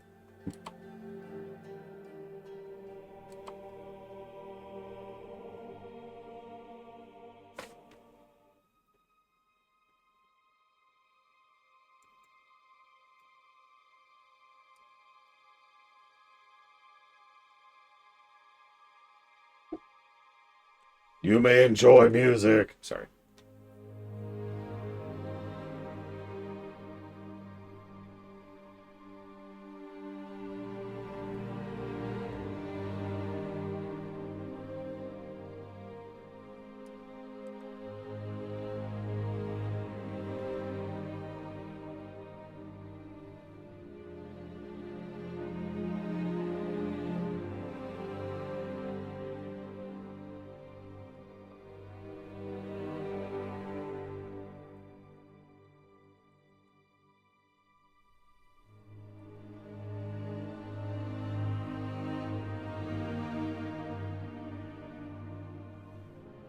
It's a great song.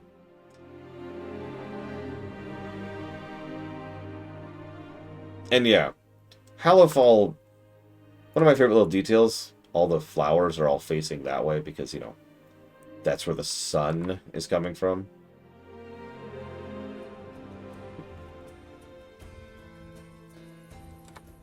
Merildar sounds like a town, and let me be very clear, I mean that with all positivity intended.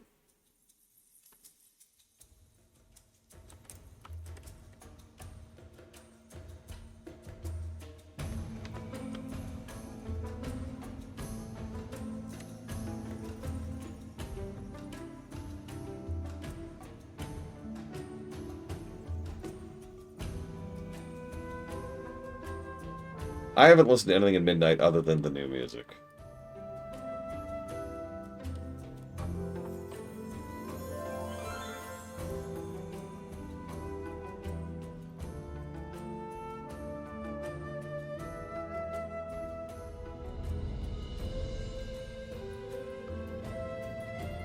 So,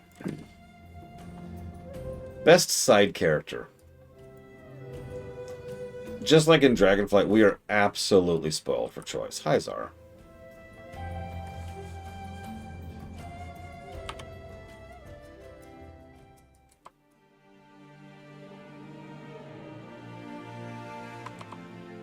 I think it's just called Merildar.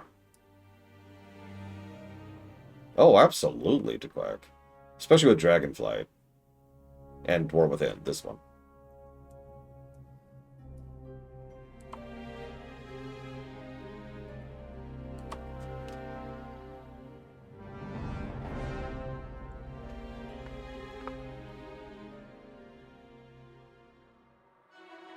I've probably already given away too much about who I'm going to pick. But let's be clear. There are many good side characters in War Within.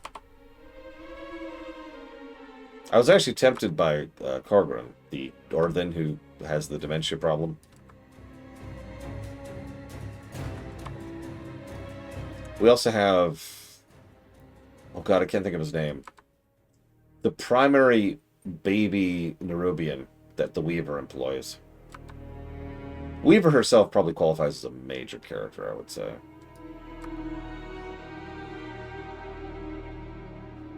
I think it is Spindles. Or Spindle.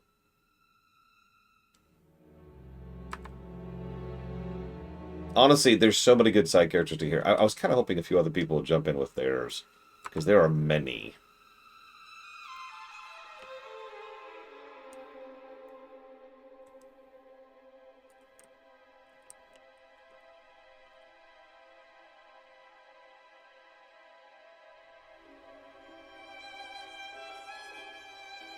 Aw, poor Jewel Lady. Poor Game Geek. Cursed to forever give me more to money. Until it is done.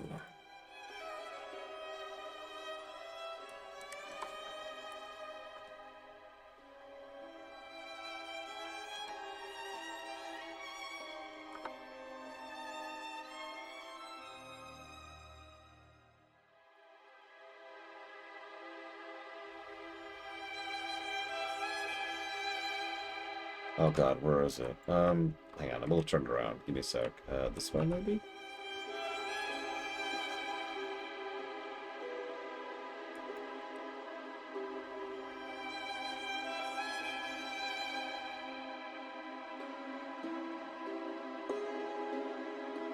The Vizier counts, too.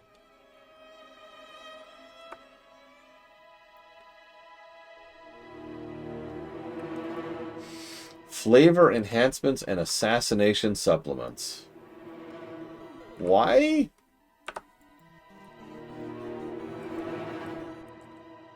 Yeah, never mind. Doesn't matter. Doesn't matter. Oh my god, this is going to bother me. You know what? New plan. New plan.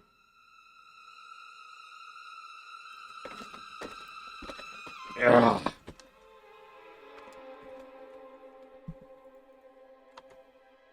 Well, while I look this up...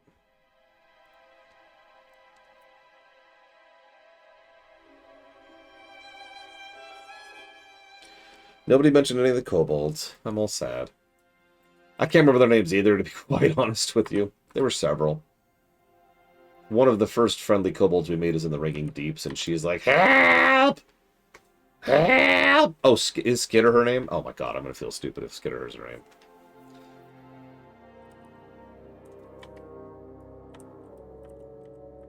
Listen, I'm not a moron.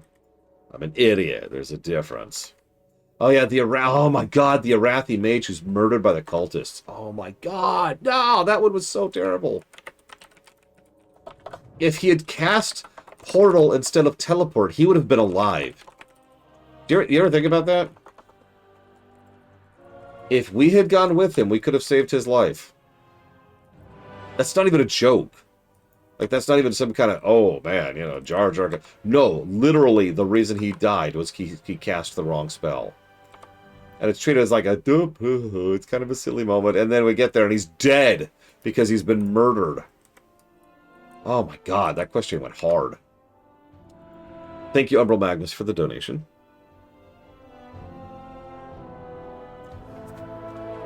I sure hope so, Czar. We'll put that towards Tokyo Extreme Racer, DBZ Kakarot, and Halo. And then Game Geek. Thank you, Game Geek, very much.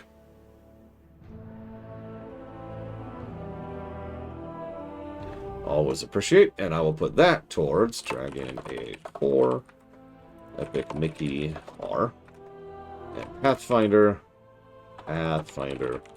Oh, that'd be righteous. Yeah, arguably Avarisa and Erator would all qualify as side characters in this one. Yeah, I was tempted with not a fish. The fish that is not a fish in the sea that is below the sea is a fascinating and interesting character, and a very much how you do that. That's how you do that kind of a story right there. That was basically perfect. I even voice acted for that one. So let's move on to best major character real quick. We'll come back to the side character in just a second.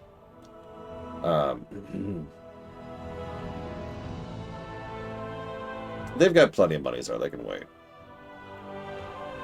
So there's a bunch of great major characters. General Steel Strike would automatically qualify this.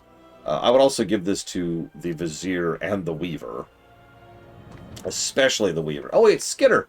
Look, there's Skitter.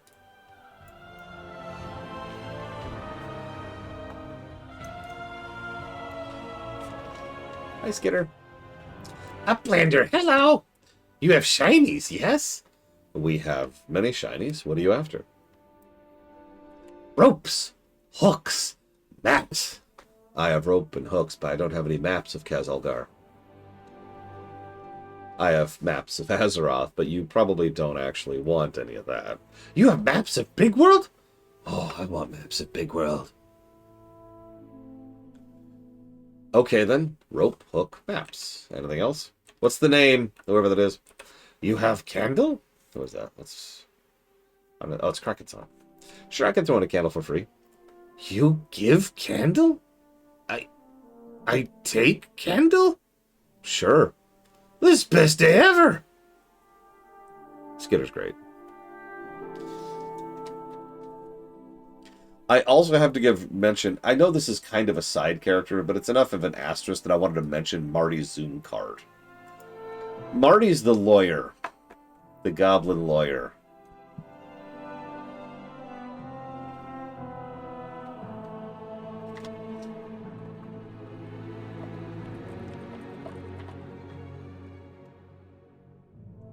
I don't know. I don't know. He's great. That whole quest chain was great. God, I love that whole quest chain. I also have to mention all of the Bronzebeards. I thought about them for the main territory, but really, all of their story arcs kind of end in the Ringing Deeps, right? They're there for the first two zones, and then that's kind of that. Yeah, I got a bomb under the table. Don't worry. Nothing really worth interrupting the proceedings over. Listen, I need you to go deal with this while I kind of try to disable this real quick. I'll see you in a minute. So, we had Magni, who it became a character for, I don't want to say the first time, but like they hadn't really done much with Magni. Yeah, like if we bundled the Bronzebeards, I would actually give it to them because duh, right? And so we got Magni, who just grew so much, and and desperately wanted to make it up to his daughter and to be better to his grandson, and was so feeling cast aside and hateful and hurtful and just everything about him. He was so vulnerable and so human of a character, which was great. And then we had Moira. Moira, I thought I would hate because it's like, oh, it's freaking Moira, and she's been around since Vanilla, but really she's been around since Cataclysm, and she's always been the manipulative, scheming, just slightly below evil politician type. They did a couple of things with her back in Pandaria and in a comic, but actually turning Moira into an interesting character was another fantastic step, and once again, shows how she is trying to move forward, which is, a major theme of modern WoW is trying to progress, trying to be progressive and move forward and make things better. Which, of course, leads us with Dagran, who is my pick overall for best major character, by the way. Aethys? Aethys is definitely a side character. Also, another excellent side character, by the way. We are so spoiled for choice in War Within that honestly, whoever you pick, there's a decent chance that I'm just going to be like, hell yes, to whoever it is and just agree with you on that. But yeah, Khadgar. Yeah, actually, Khadgar. I still kind of give it to Dagran myself. So Dagran is well-written autistic, which is rarer than it should be, to be quite frank.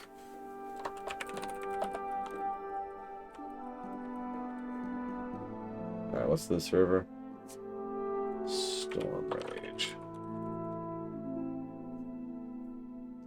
And in addition to that, he's just a goober and he's enthusiastic. He's just... I'm trying to think how to explain this. He's very well written. But what they nail with him is they make him young without being childish. I've talked about this so many times. I've talked about this for a decade at this point. One of the biggest problems that people have when they're writing younger people, either children or teenagers or like 20s-ish, right, is they will write them to be adults that are smaller.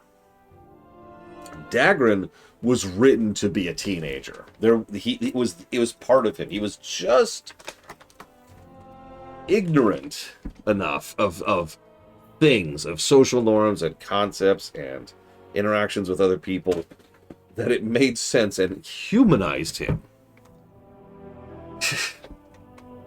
What? Oh my gosh. Nice mount. And a Devourer spec. Do you want an invite, Kira White Noise? Still trying to invite Kraken-san. Let's see. Maria. Age.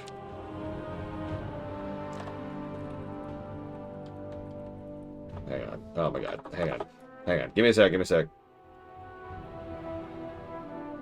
And yeah, a lot of problems is sometimes they'll write children character or younger character in general to just be so stupid. That's how they do it. They write a normal person, but they write them stupider. Did that go through? Hey! Oh, looks like that one went through too. No. I don't see. Number. I can't access that here. I need to promote myself. I'm going to promote myself in a second here. Anyways, the point I'm trying to reach is that Dagran was well written, well voice acted, and it's just kind of a breath of fresh air.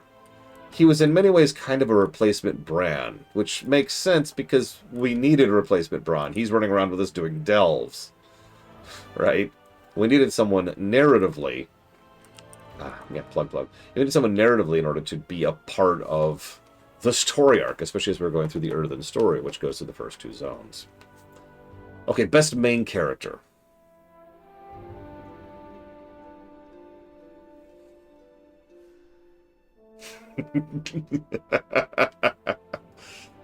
For one of the first times I think we have legitimate competition for best main character in an expansion. That's not true. I think it's actually the second time.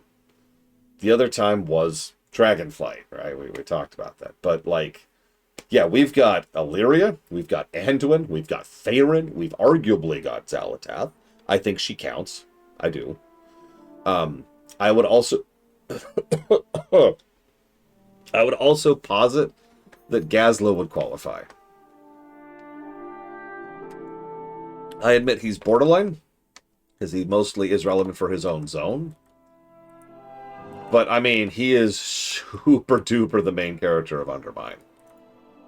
And it's not like Gazlowe is a new character. He's been around since Warcraft 3.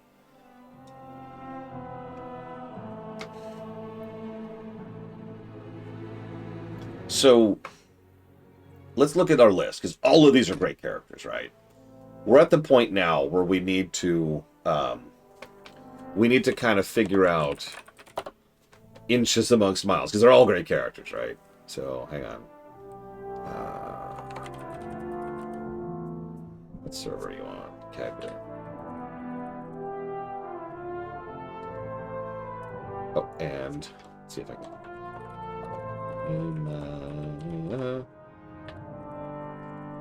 That one too. Hey, it worked. Okay. Woo. I need to. I'll deal with that in a second. Don't say. Oh my god, this guy won't spawn. Excuse me. So, Illyria. Let's start with Illyria. Illyria's biggest overall issue is exactly what Huthor said. And I think the problem is they wanted Illyria to be the main character, or at least a main character, of Midnight. That's fine, but as a result, it really feels like a lot of her character growth got shoved over into Midnight.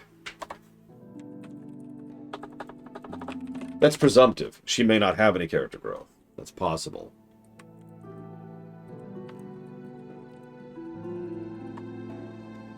Like, that is entirely something that might be a thing, right?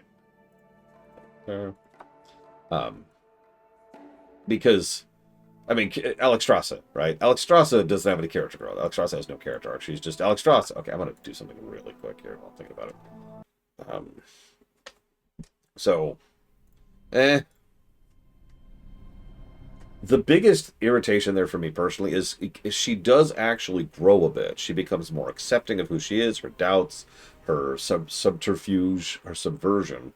And that culminates in the final scene of the launch MSQ, which, it's worth noting, is extremely awesome.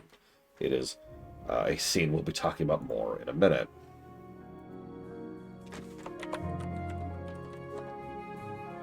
But yeah, the problem is that's it. After that, she kept being there, but she just kind of kept spinning her wheels a little bit. And nowhere is this more obvious than in the most recent quest, the Acclamation quest, where we help Arator. I don't want to talk too much about that because I know some of you haven't actually done that yet. But there's a couple of stumbling blocks there, and that's all I'm going to say for right now. Okay, hang on. So there's white noise.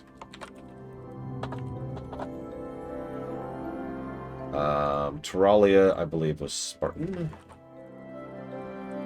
Spartan's wife, actually. I don't know who the... Does anyone know who these two people are? Zymer and Zaralar? I don't... Or Taylor. I don't know any of these people. Who are these people? Put you down in the penalty box until I know who you are. That's what the penalty dog's there for. No, exactly, Huthor. That's exactly my problem. That's exactly my issue with it. Where is Zalash? She is too low rank for some reason. Yeah, why is she not an officer? She's the only character who's not an officer. It's very strange. I knew it, Valerian. So that's Illyria, and that's kind of berserk. I already mentioned the issue I have with Gazlowe. The issue I have with Gazlowe is really only relevant to his own zone. He is phenomenally amazing throughout that whole zone, and I have no complaints about him whatsoever throughout that own zone. But, So, okay, that's the issue with Gazlowe. Cool. Alright. What's the issue with Faerun? Faerun kind of has the same issue that the Bronzebeards have, in that she's not as relevant for as much screen time as I would like. She is very primarily focused on Hallowfall. And then once we leave Hallowfall, you know, she goes into more of a supporting role. She still shows up. She's still there for Ashkahet, and she's still there for Arathi. That's kind of it. And you know what I'm doing. You know what I'm building up to. Because the only character of the main characters list who has no asterisks bringing him down is Anduin. I hesitate to give Anduin this slot, basically again, but Anduin is Anduin. He is a really, really, really good character this time around. He is just solid top to bottom. That's true. He doesn't have much to do with. He doesn't have anything to do with Undermine. He doesn't have much to do with Koresh. I suppose that's a valid complaint. I suppose we could levy that complaint at him. But I'm still going to give it to Anduin. Yeah, his arc is amazing. It is properly slow and gradient and granular and properly well designed, and it's just kind of awesome. Illyria's caveat, Illyria's asterisk, was the fact that she has some interesting character growth, and then it's kind of artificially reset for the sake of setting up for Midnight, right? Like, after everything she's been through, she loses, stuff happens, spoilers, and then she goes off and goes on a hunting revenge thing. I understand that. She lost someone close to her, again, in a moment of weakness, again, so it makes sense that she'd have a reaction to it, but the problem is the whole thing just feels too forced. It needed a little bit more time in the oven to massage it, so that we could naturally have her transition into where she's going to be in Midnight, you know?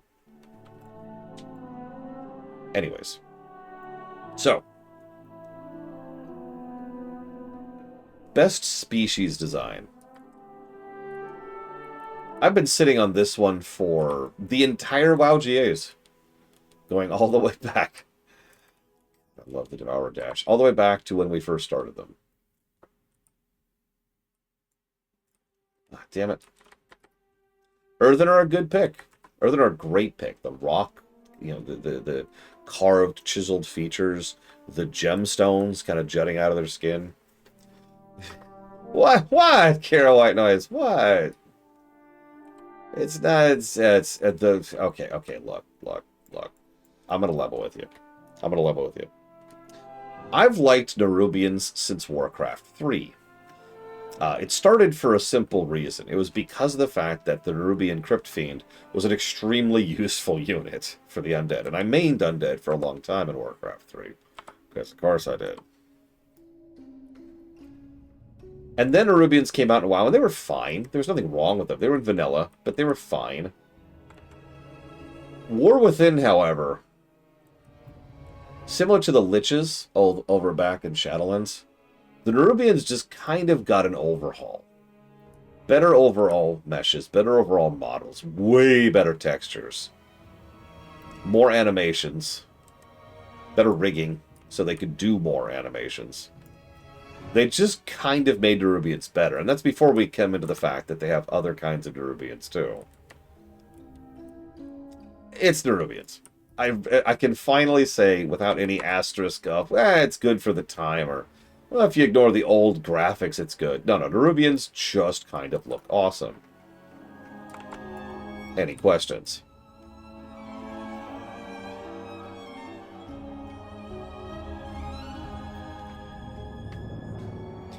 Yeah, I know exactly, PB Good Fit. Like, the Nerubians... So, first of all, we've talked this before. Most spiders in fiction aren't. They're not animated like spiders, and they're not designed to look like spiders. There are exceptions, but they're exceptions. This is an extremely normal thing, going back decades, across all forms of visual media. So games do this all the time, because games love spider enemies, but they don't want them to be spiders, so they're not. Because this is not really a spider, is it? Like, when you really think about it, when you really break down what you're looking at, this is not what a spider looks like at all. And it goes back to what I've said many, many times. They're crabs. Right? These are kind of weird elongated crabs with a big thorax, but otherwise they are still crabs. Anyways. Best individual character design. So, let's see. Best individual. I mean, there's a couple. There's a couple of cool. It's just. For me, this is a gimme. That's why I'm kind of talking this up a little bit, because for me, this is such an obvious one.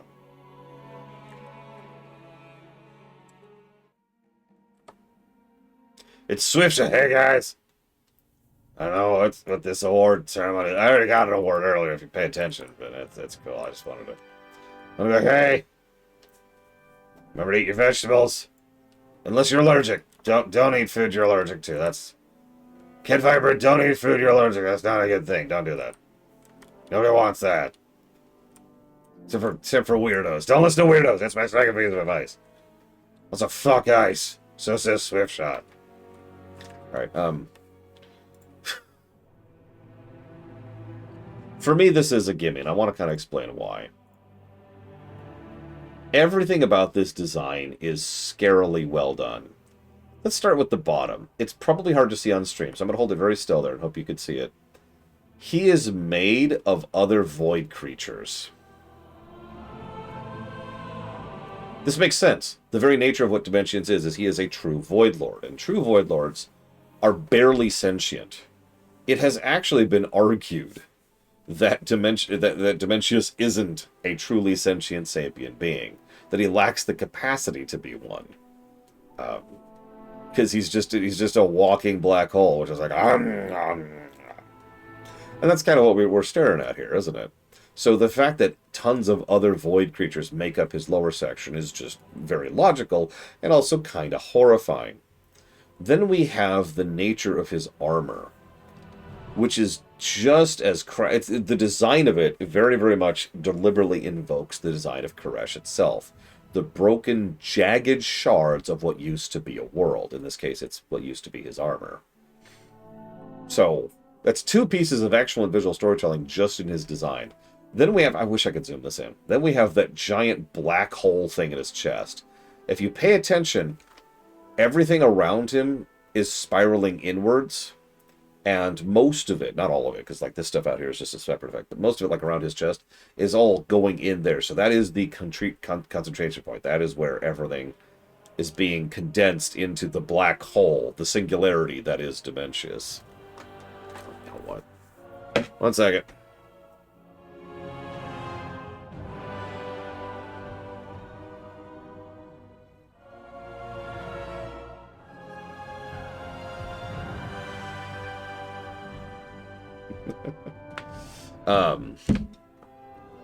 Then we have the cracked kind of lightning. I don't even know what to call the shoulder pads. Like, there's just this. It's the void glass look with chunks of void cracks running through it. And all of that is just on top of this whole wonderful mess of amalgam void energy. He also has no expression, which is very important. It goes back to that whole not sentient thing we talked about earlier. Like, for all intents and purposes, there's no face there. It's just a thing looking at you with blank, expressionless eyes. You are, if I could borrow a quote from another game, you are what all life is to us. Food. Nom nom nom nom nom nom nom. And that's exactly what he says in character immediately after he says that. Word for word. Nom nom nom nom nom nom nom. Yes, 7 noms. It's important. You gotta get all 7 in there. Hi, sis. Did you see my text? I did. Thank you for telling me. Yes, the Abyss is staring back at you. That's exactly what he is. Kenix Cow says hi. Hi, Kenix Cow. Yes, when you get hit with the Devour attack, what you hear is that. What my sister... Nom nom nom nom nom nom. That's what you hear on your way out. Valerian says hi. Hi, Valerian. Evo says hi. Hi, Evo. Hi, the people that are hello again. Evo. Hi, the people that are going to say hi in the next 20 seconds while I walk out this door. Bye. Yep, to quack. What was yesterday that I needed to enjoy? Dinner. Remember, we cut off early to go get dinner. Oh, yes, it was good. But As per always, We, Asian food, if you have issues with meat textures, fat, and gristle, avoid ordering things like beef or pork. Stick to lean, naturally lean meats like chicken. yeah, I never. My sister made fun of me for this. I never consciously process that. I just, in the back of my mind, I always prefer chicken Asian dishes, right? And I wasn't sure why. It was just a thing. However, I'm autistic and am known to have mouth texture sensitivity issues. Mm-hmm.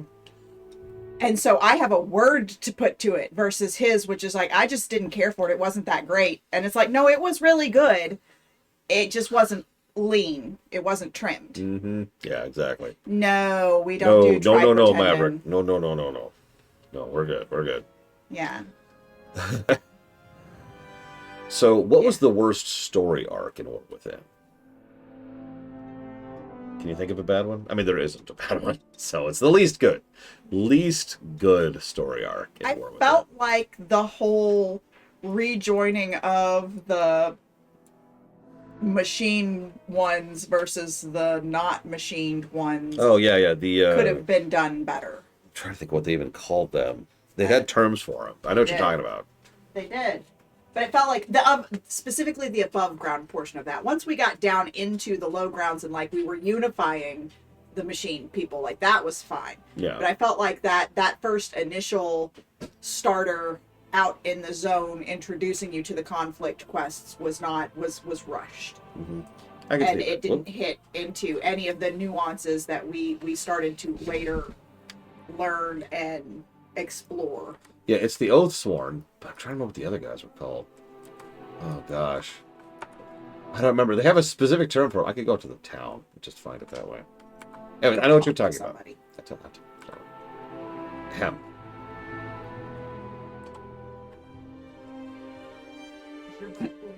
The Unbound. That was it. I didn't even get out there. God, please just no. Why are you so smart? Quit it. Quit it. You're going to supplant me.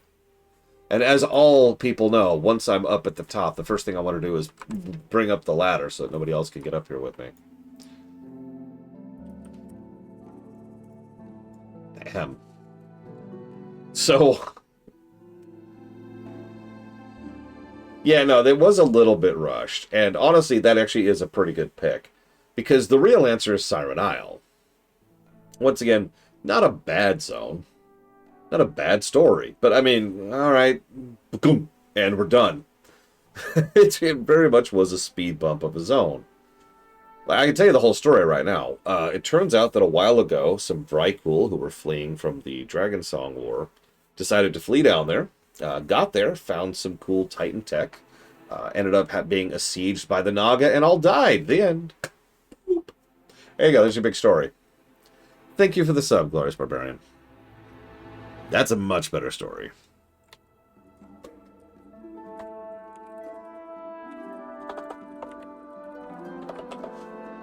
I'm also with my sister in that once you get down to the Ringing Deeps, the whole arc just got way better. Probably at least partially helped by the way it concluded, which was just really frickin' good.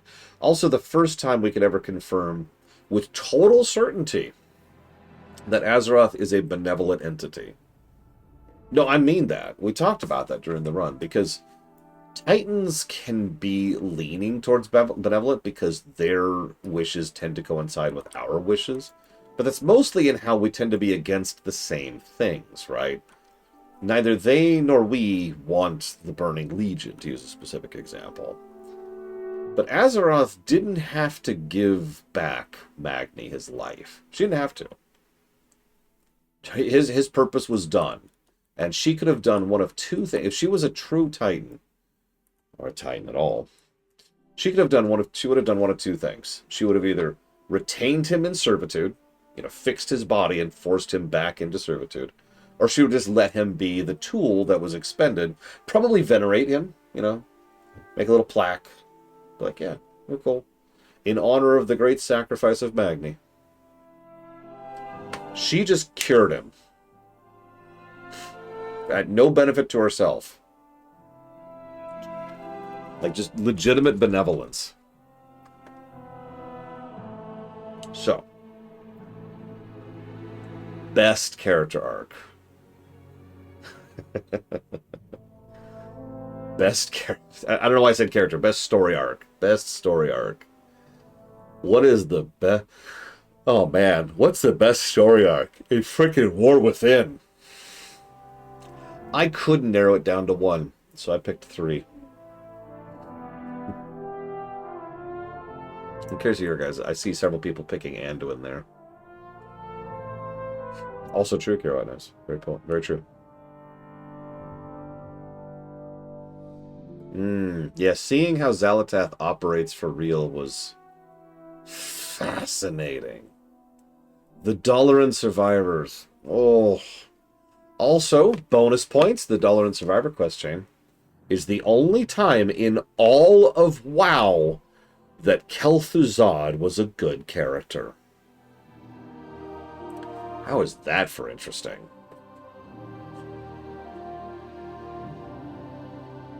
Yeah, everything about Xalatath's past, absolutely. Gazlo and the arc going through the Undermine, absolutely. There's so many. It's hard to pick. So, like I said, I narrowed it down to 3. The first one I picked was what I wrote down as Faith and Doubt. That is the story arc of Anduin and Faerun, and most importantly, Illyria. The way that Faith and Doubt rotated around each other throughout the course of the entire expansion. This is technically more of a thematic arc rather than a more literal arc. But it was part of several individual characters' arcs. Again, Illyria and Anduin. Because you thought about this, right? The Void is all about doubt. So why are all of Xalatath's minions blindly zealotry loyal? Well, it's because they all have faith in her. Think about that for a second. We see this even in like, say, Hallowfall. Never mind in the people we turn towards her side as we're going throughout Koresh. Or in the launch event that's happening right now out of the Twilight Highlands. They are all blindly loyal. Yeah. There is some interesting and fascinating stuff going on there. I kept worrying. Can I be honest for a second? I have this very bad habit of being extremely good at editing. And as a consequence, something that I try very hard not to do, something I used to have a much bigger time with, is I try not to add my own mental edits, my headcanon, when analyzing an existing work. It's something I'd like to think I've gotten way better at, because I have no mental memory of screwing up at this point, in years and years at this point. But when I was going through the review, when we were going through the review for War Within, I was worried in the back of my mind that I was kind of mentally manufacturing the constant thematic significance of doubt in the characters. And I was gratified that I was completely wrong. That, in fact, there was plenty of that thematic significance throughout basically every major interaction. Even the way Faerun interacted with...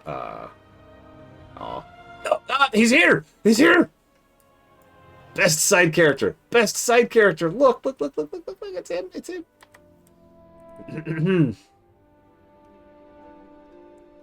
A very pleasant day to you, ma'am. You've been coming a long way to visit us. What can I do for you? Do you have any small gold stars, preferably in sticker format? Sorry, we don't be having anything like that. I can order you some, though.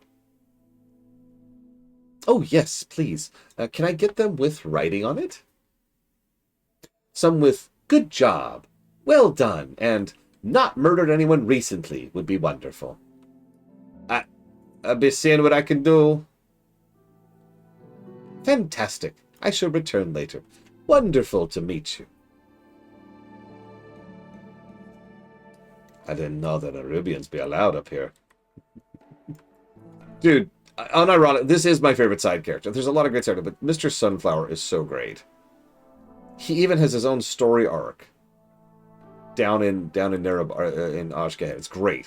Sorry, the whole reason I've been standing here for like 10-15 minutes is so I can show you Mr. Sunflower. I can roam a little bit, change up the music a little. The whole constant narrative significance of doubt was something that is absolutely present in the work. And I proved that. I proved that during the review run. It is basically a constant. I don't think there's any major, yes, I have to correct, narrative point in the story in which doubt is not something that is being brought up, that is relevant to characters, to story, to plot, to the way the world works, to the way the setting works. And so that was awesome. And the counterpart to Faith, I recommend the Arthas book and the Illidan book to correct. The counterpart of that to Faith was also fantastic.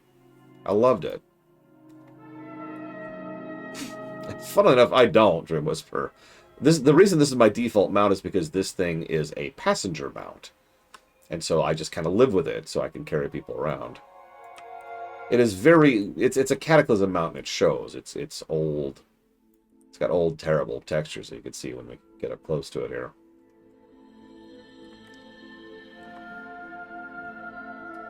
So I'm just going to fly out in space here. Arthas takes place over the course of the lead up to Warcraft 3 and then Warcraft 3 proper. Illidan takes place across BC and leading into Legion. So that was one of them, Faith and Doubt. The second one is Gazlowe. I already mentioned Gazlowe, because duh. But I really feel the need to re-emphasize, to correct, just how awesome Gazlowe's entire story, pretty much the entire Undermine story arc was. Just the whole reason why that whole zone is just so freaking good. Because I praise the visuals and you praise the music. And I gouge my ears out. But the entire time, it's worth noting that what's happening is some great game design, some great boss design, some great world design, some great mechanic in the drive thing, some great side questy little stuff, great little events, really, really good overall design, and of course some fantastic quests, including local side quests, the regional variant quest, and the overall MSQ going through it. You are Monty Gazlowe. Build something better. And I really have to emphasize something that I'm not sure a lot of people noticed. That the main hero of the entire Undermine story is not a great warrior, or a super powerful mage, or an all-powerful warlock, or a super strong demon hunter. It's a mechanic who builds things. And that was fantastic. The quest chain even acknowledged the significance and the relevance of people like us. And, while we're on the subject, Renzik. People like us, people like Renzik, are kind of necessary in a world like this for the thinkers and the builders and the designers and the architects to make something better. Because they can't if they can't execute it. You can have all the ideas in the world, but if you can't get out there with a hammer and tong, you're worthless. Not worthless. That's harsh. You know what I mean. Sorry, I was talking about myself there. I'm worthless. I'm worthless. My point is, if you can't actually get out there and employ your ideas, then you have no ideas, right? But we're a walking nuke. But a walking nuke is not enough, is it? Because all a walking nuke is going to do is going to break stuff. You need the builder. You need the thinker. Well, you need both, and that's the whole point. That is one of the reasons why the entire Undermine story arc hit so damn hard, was because it really was the story of Gazlowe and Renzik.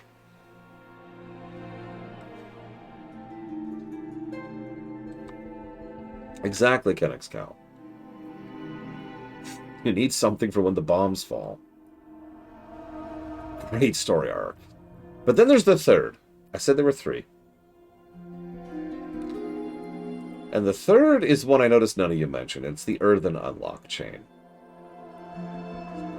The Earthens finding self-determination, becoming capable of being sentient without limitations of the Titans, and finding their own way, and being freed from their shackles, and, well, also losing themselves. The freedom to go out and stand at the shore and raise a lantern. Obviously, I zoom in on that moment because that moment still to this very day hits me like a freaking truck. But the entire arc of the Earthen Unlock is powerful. It is all about self-determination and identity. And let me tell you, if there is anything more intrinsically human than self-determination and identity, I don't know what it is. That is about what makes us people. And that's what the Earthen Chain was all about, was people. What makes them people. Great stuff. All right, all right. Let's get this out of the way. Hell yeah, Kira White Noise. No. What's the worst cutscene in War Within? Any thoughts?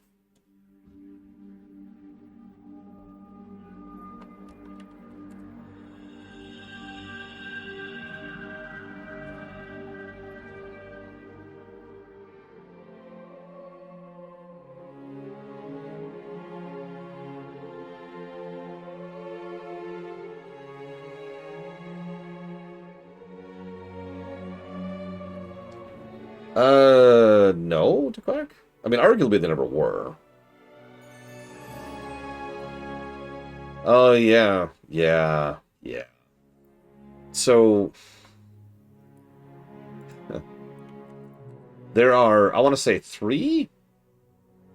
We'll go with 3. And don't worry, I'm going to see a whole lot more of the Light Forged in Midnight. That's not a joke, Declark. So we're going to see, there were 3 total cutscenes in the game that were done in the style and animation with the rigging of an in-gameplay cutscene. On the off chance you've gotten this far and you don't know my own terminology about this, even though I've talked about this 1,000 times, an in-gameplay cutscene is when I'm standing here and this person's like, "Brr, brr, brr, brr, brr," and this person's like, "Brr, brr, brr, brr," and I'm just standing and I'm just playing the game, right? The game is play in a fully playable state while the cutscene's happening. This is how WoW has preferred its cutscenes, going all the way back to vanilla, right? Yeah, it's all fully in-game rigging, and that's how it works. And it's fine, and it's great, and it's wonderful. Part of the reason why is because my camera's way out here, right? And I'm playing the game while they're doing their thing. I get to look at my inventory, and I'm like, hang on, I need to sort here, put this here. Yep, put this here. Okay, move this up here. Everything's cool. And so forth and so on, right? I can just do whatever while the cutscene's happening. Then there's the in-engine cutscene. Those are like the really extremely amazingly good ones they had in War Within. Like back in Hallowfall, where they had custom rigging and very creative effects, so they could have us be in the cutscene while still actually having like higher resolution Anduin being in the cutscene and stuff like that.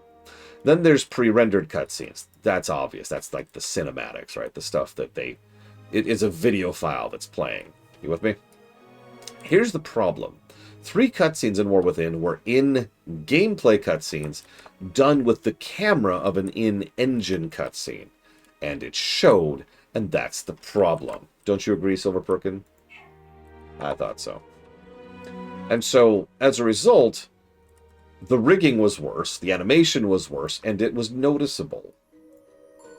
What's weird is they shouldn't have done that. They should have just let it be an in-gameplay cutscene like they always do, and it would have been fine, and I doubt anybody would have noticed. But as is, we had the cutscene back in Arathi, which was kind of weird and wonky. We had the cutscene... it's another one here, out in Koresh. And then we had the final one, which is actually my personal pick. The final one I pick is actually over here in the Ecodome. It's when Xal'atath totally connects with Koresh, wink, wink, and convinces the Zealots to join her side. And all 3 of those cutscenes are just issues. And again, they wouldn't even really be bad cutscenes if they just gave us control of the camera for it. I firmly resist the internet's whinging about these cutscenes. Remember, I actually, on my very stream, this is a real thing, during the Guild Wars 2 run, which is when all this stuff was new, during the Guild Wars 2 run, I was complaining about how awful the Guild Wars 2 vanilla cutscenes were, which are objectively terrible, but also, for various other reasons, you could look at subjectively as being terrible. And some rando in chat, who I didn't recognize, actually bothered to jump in and say, I'd take this over the Arathi cutscene. Actually, that's not what they said. What they said was, I'd take this over modern WoW cutscenes. And that was such an insanely alien statement that I kind of let it pass without commentary. Circled back to it later and was like, okay, what? there's this thing called hyperbole. And while sometimes we do indulge in it because it's fun and amusing, down here in Reality Land, hyperbole has no place or purpose. So, no, those cutscenes were not as bad as Guild Wars 2 vanilla cutscenes. But they're still probably the worst cutscenes in War Within. Moving on. Best cutscene.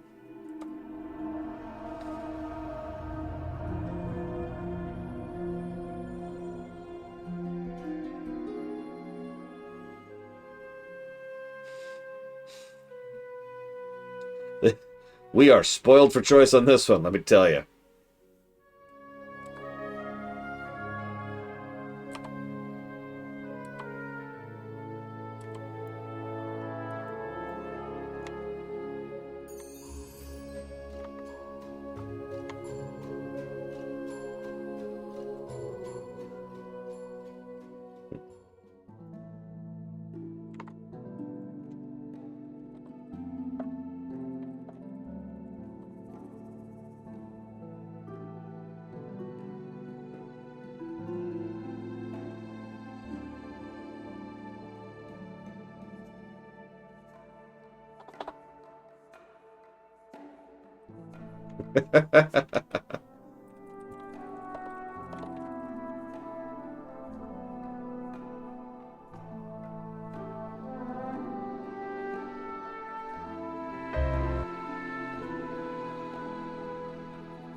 In the end, I picked two, because I felt like both were really good for very different reasons. We'll start with the understated one first, if you'll forgive my indulgence.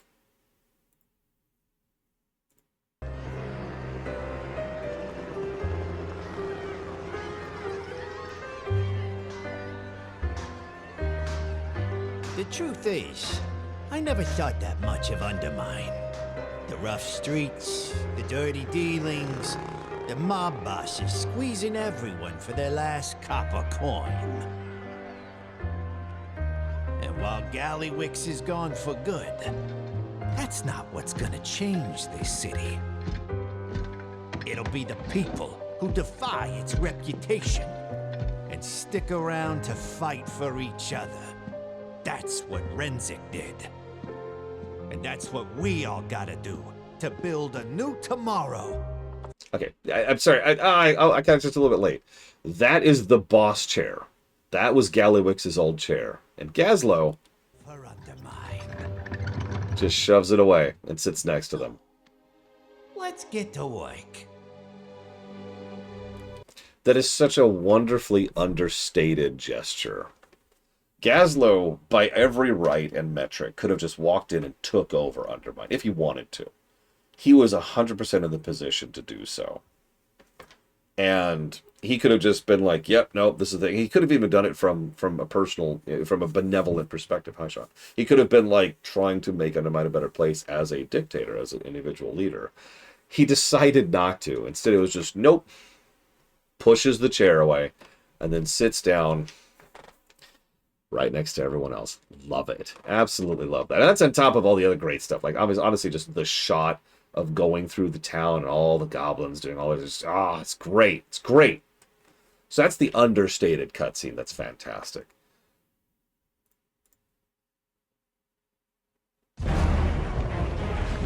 This is more the epic one. Ignore Tim Curry down there. Just gonna... You know, Illyria, you mortals are the most wrathful creatures in existence. I've watched you break worlds, overthrow gods. Even the realm of death couldn't hold you. Your hunger for violence is insatiable. You lured us here, unleashed us upon the Nerubians, all to fuel the Black Blood's power. My power. This stops now. Your determination delights me. But I have risen from the ashes of countless empires. I have survived ordeals you cannot comprehend. You cannot kill me. I'm not aiming at you.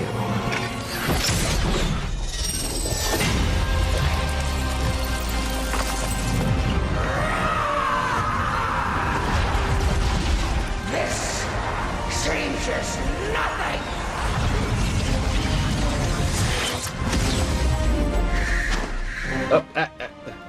Okay, pause. Sorry, pause. Stupid interface.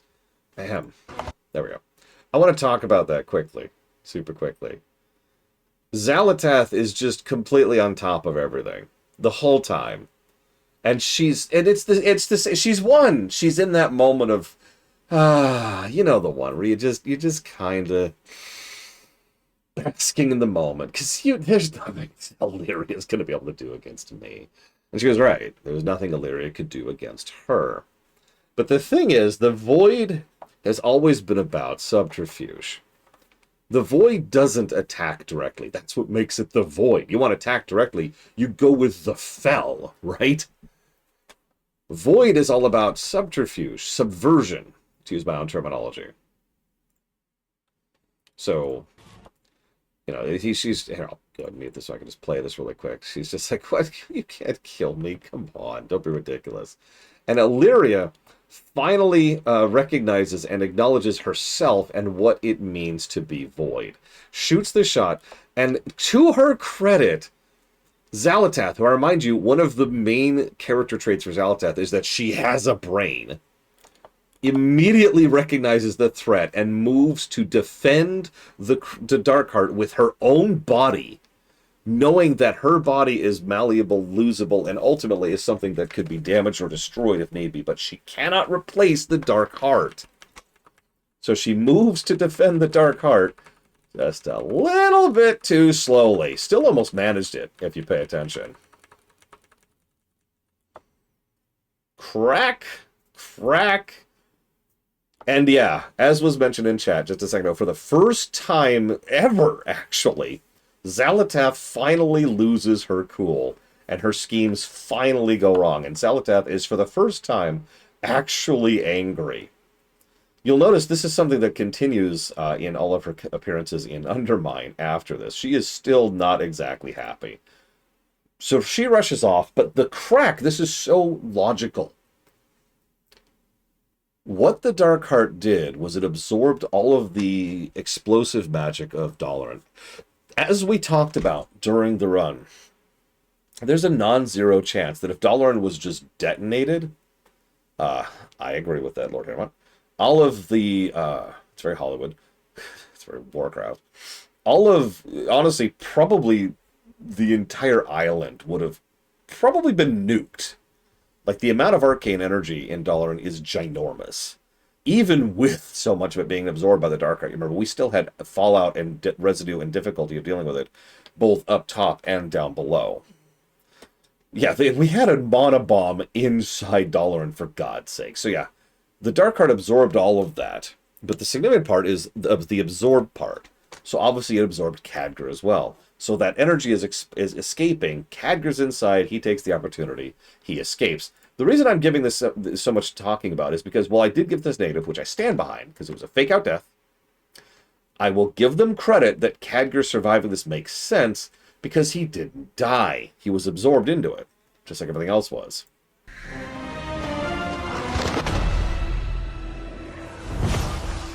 Khadgar! Oh no. No.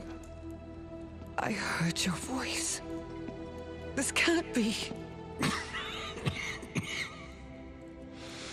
You did well. I knew you would stop her. Stay with me, Khadgar. Don't let go. Now, I heard a few people complain.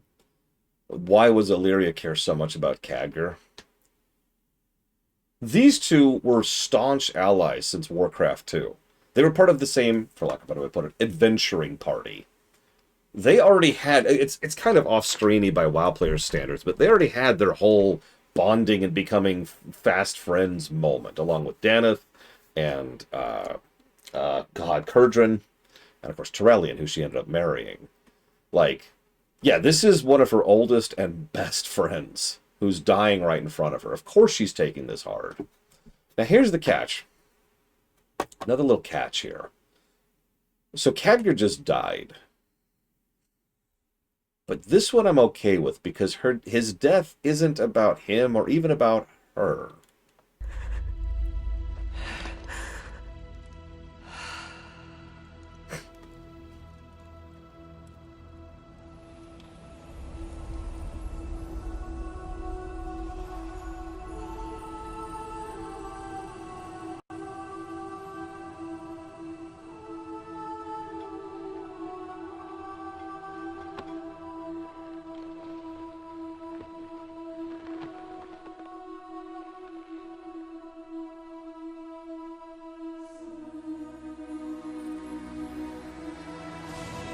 And it needs to be emphasized.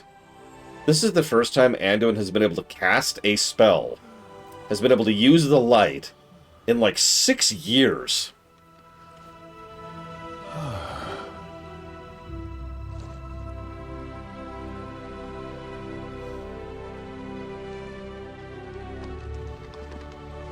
Depending on how we jigger the timeline. It's like a little over 5 to a little under 7, depending on how you define it. Great cutscene. Just go ready for the res. Look! Oh, hi, Kironos.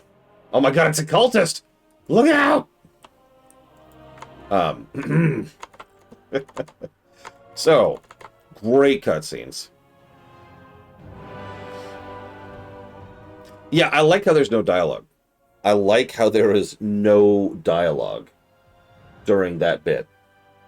It's so perfect.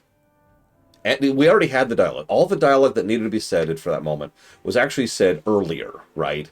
Because, yeah, as Lunar was saying, all of that was built up across, obviously, some off-camera stuff, but the whole of the War Within campaign to this point, when we first meet Anduin, all the way until that moment at the end of the launch campaign, at the end of the 4th zone, is all about building up to that moment.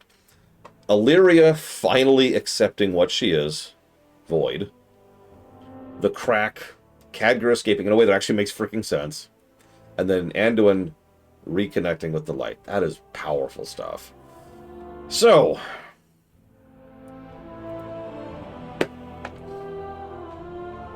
what's the worst thing about War Within to you, personally? The worst negative unique. For me, it's clearly the fact that I've got this clone standing right next to me. Look at this person. Look at this person. They didn't even get the colors right. Oh, my God. World Quest. That's not a War Within unique. That doesn't count. No, it's fine. You can pick whatever. You can pick whatever. No, that should be your negative unique for Lemix. Evo.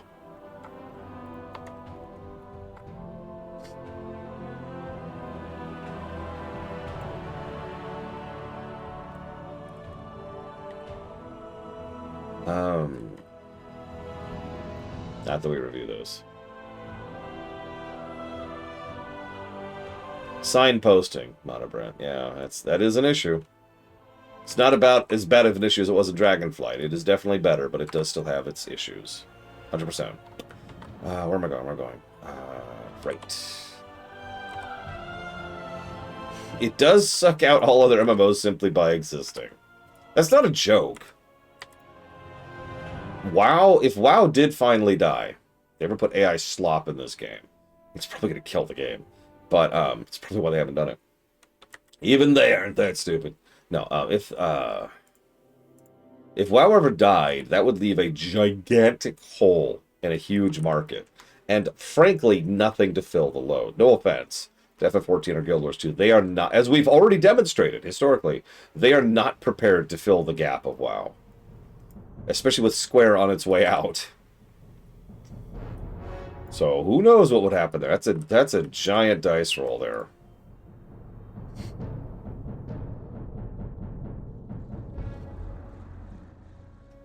Oh, the devs of FF14 would try, 100%. The devs would try. They would just fail.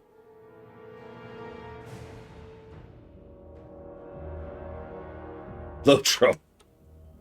Man.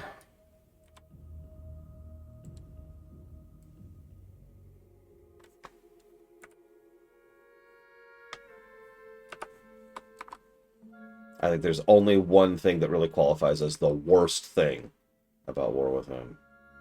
It's about Earth-size to Quack. It's got 1G, so... Here it is. The worst thing in War Within. Alright, let's see. I'll be this.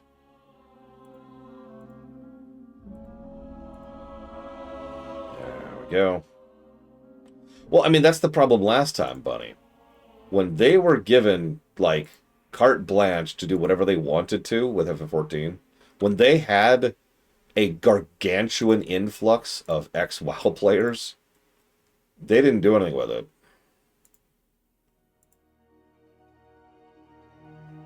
They just sat there, like, yep, stay the course. And so many of those people fled right back out. Now, I don't know if that was a developer choice or if that was a Square being Square choice.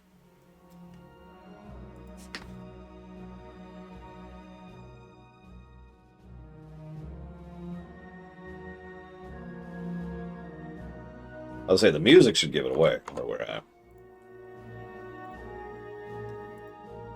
You actually mentioned that twice, Stream Whisper. I don't know much about it, though. Never know. It might actually be able to make some waves. It's hard to predict something like that. So, for me, and I've actually shown this off on camera during the WoW Awards, the single thing that's the worst thing about War Within is the fact that Microsoft fired their QA team.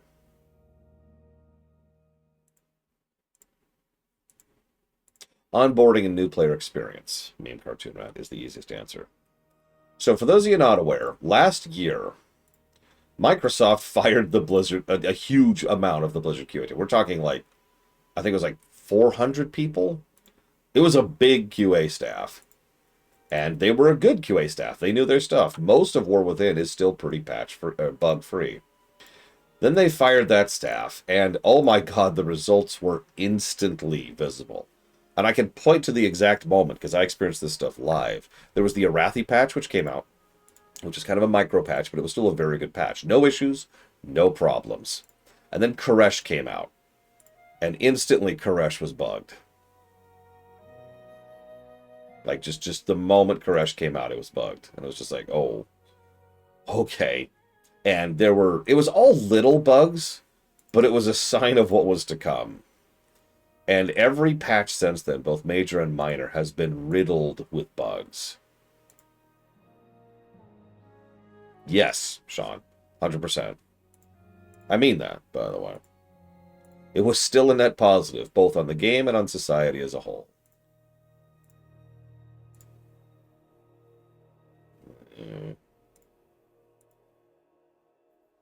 But yeah, that sucks. It is one of the biggest reasons I'm so concerned about Midnight. Like, I expect Midnight to be a buggy mess. Hell, you have actually seen me just in the last few days crash and bug out and even die because of brand new bugs or bugs that are getting worse. I don't know what you have access to. Tempted, Lord Harriman. We'll see, I suppose. So what's the best thing? Let's flip this into a positive. The best, unique, just for you, personal positive about War Within.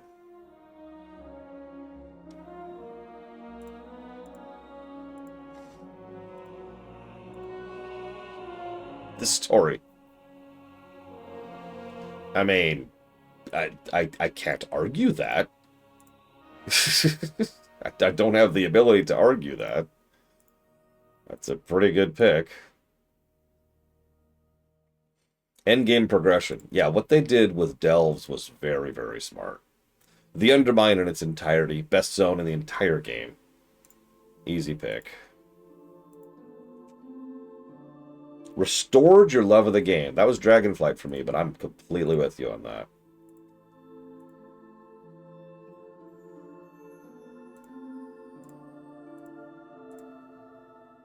Hero talents. Yeah. Hero talents. Someone mentioned this in chat earlier. Hero talents really were just artifact talents again. And they were. But that was a good thing. It was a modern iteration of artifact talents. And they work great. I'm looking forward to seeing the new Apex talents in Midnight. There it is. Sorry, I was going for a dumb, pointless achievement because I am a whore. I wanted to get my achievement. Damn it. I wanted to get all of the launch achievements. That's I think that's actually it, yeah.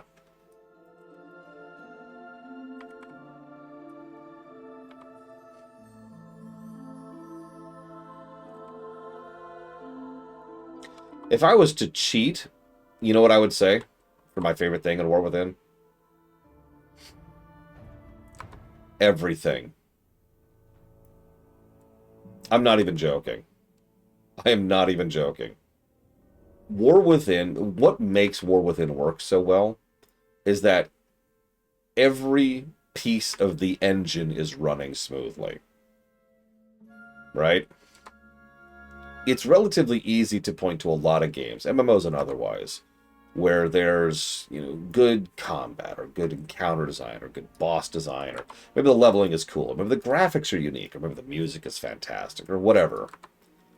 War Within manages to be good in basically every metric simultaneously. Yeah, the golden number. That's actually exactly what the golden number is intended to represent. Everything. It is intended to be a mathematical construct designed to... Designed to present every aspect of what makes up a game combined. How well does the entire engine run? And War Within is the first expansion in WoW history where that engine is running smoothly. Even with the QA crap lately. It's probably the biggest overall interruption in that.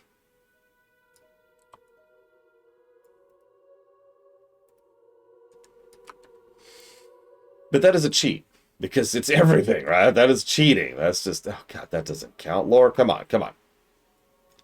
Nah, pick better than that. Alright.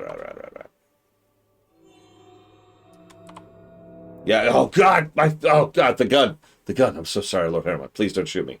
It's the horns. It's the East Plaguelands horns, I'm sorry.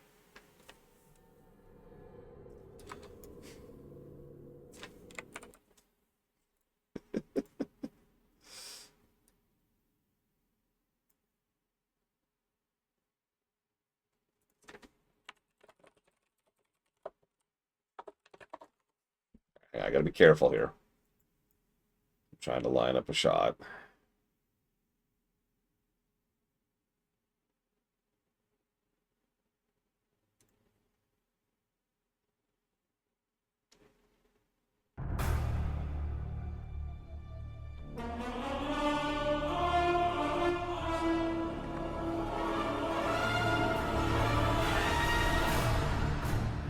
I might have to go this way, actually. No, I'm looking at it.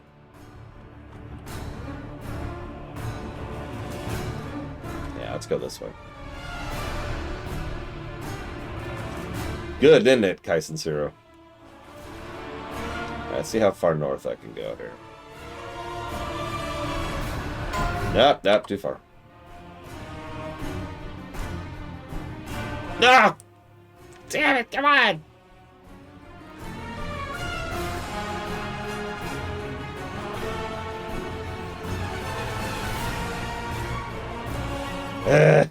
Hang on, take two.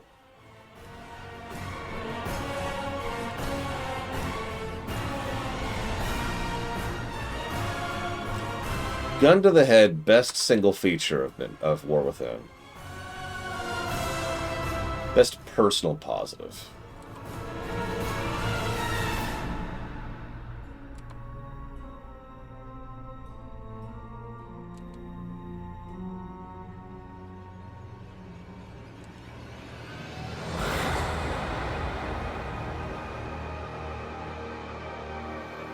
I'm actually more torn on that than I thought I would be. No, come on! I just want to see the storm. No! No! God damn you, Xalatath!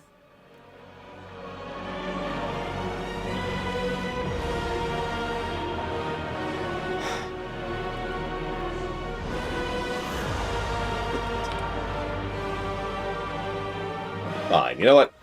Two can play that game. I'm just gonna go up.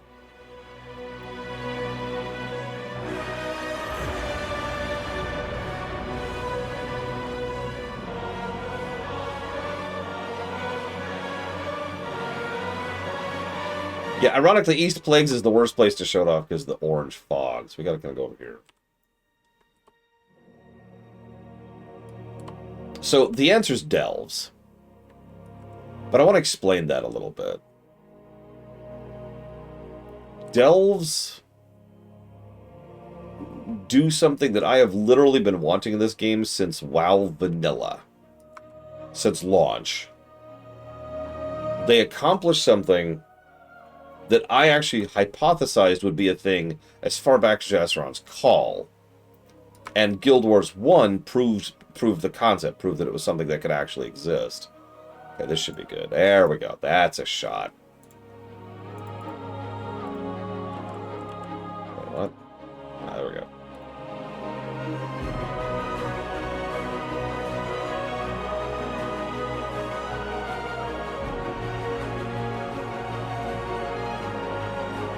Allowing me and my friends to go do content, to make that content hard and challenging and fun, to make it as fun, hard, and challenging as we want it to be,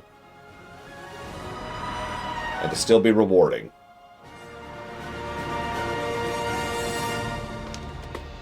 That's Delves. Down to a T. And that's probably my individual pick. Being able to have fun with my friends is something I crave, for lack of a better way to put that. It's why I have an entire co-op group. In fact, I actually have more than one. And I rotate about which stuff we play depending on who's on any given night. And I keep a mental list as well as a literal list of stuff that we're on and do and can do in the future. Because I like co-op. I love co-op. I love playing with my friends. I love playing a great game with my friends. And if there's one thing War Within has given me more than anything else, it's allowing me to play a great game with my friends.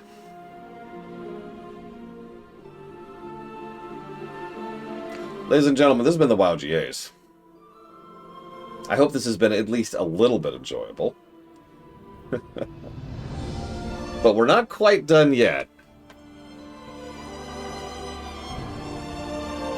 As a bonus last-minute category that was suggested earlier, what's the best meme per expansion? Let's start with War Within. Let's start at the most modern stuff. What's the best meme in War Within? Our overall meme. Probably from streaming perspective, but also kind of in-game. A little bit, you know, a little bit. I know my pick already. I've already thought about this. Okay, Evo's got a good one. This web's... Careful, those webs! Oh, hang on. My mouth is too dry. Don't stand there! Those are some of the Nubians! Damn it, Bran, whatever your name is. Ah! The Gold Stars was great. I mean, Bran in general. You got to dodge! Everything about Bran, really. Just everything about Bran. He will not shut up about anything. You know what? I'm actually give it to you. Oh, God. That's right. Valyria is going to have new quotes. So I'm gonna give it to you. Evo, you win. Here is your gold star. It says, congratulations on not murdering anyone today. Bran. Just Bran in general. He was phenomenal. Dragonflight. Best meme in Dragonflight. I actually already have my answer for this one, too.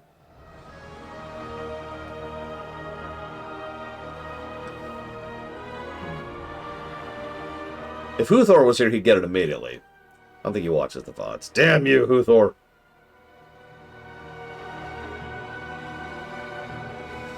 Any suggestions before I toss out mine?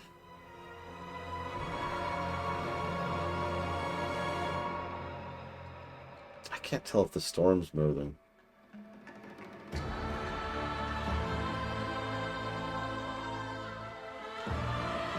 Family. Yes, chef. Yes, chef. I do remember the troll painter. Also, Haranir music, by the way. Anybody hyped for that? I'm not. But I know a lot of people who are.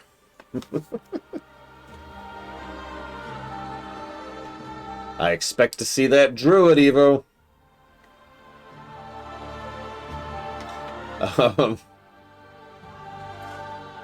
I mean, yeah, have you seen their forms? They get unique forms. Make a druid. Make a druid. All right, right. Yeah, I think you're right, Loke. It's kind of hard to tell because it is actually way out there. And some of it is static, but I think some of it is also moving. Which makes it, yeah, okay, that right there. I can see that moving. So the wisps around the center are moving. The clouds around the orb at the center.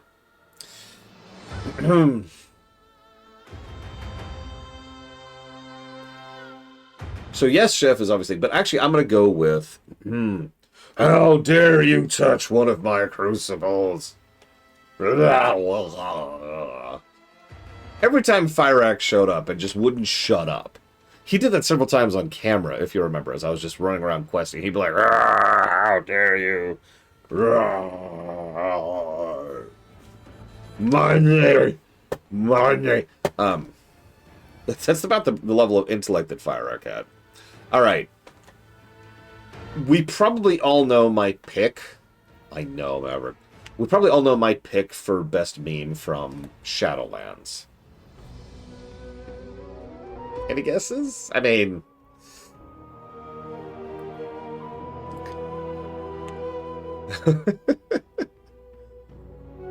Your Archon! Your Archon has lied to you. Failed you. That was a great bug. That was a great bug. I got 2 clips out of it, too. Which I threw up as shorts on YouTube.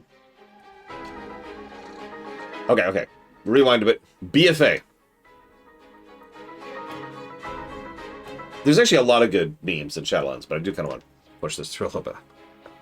So, BFA.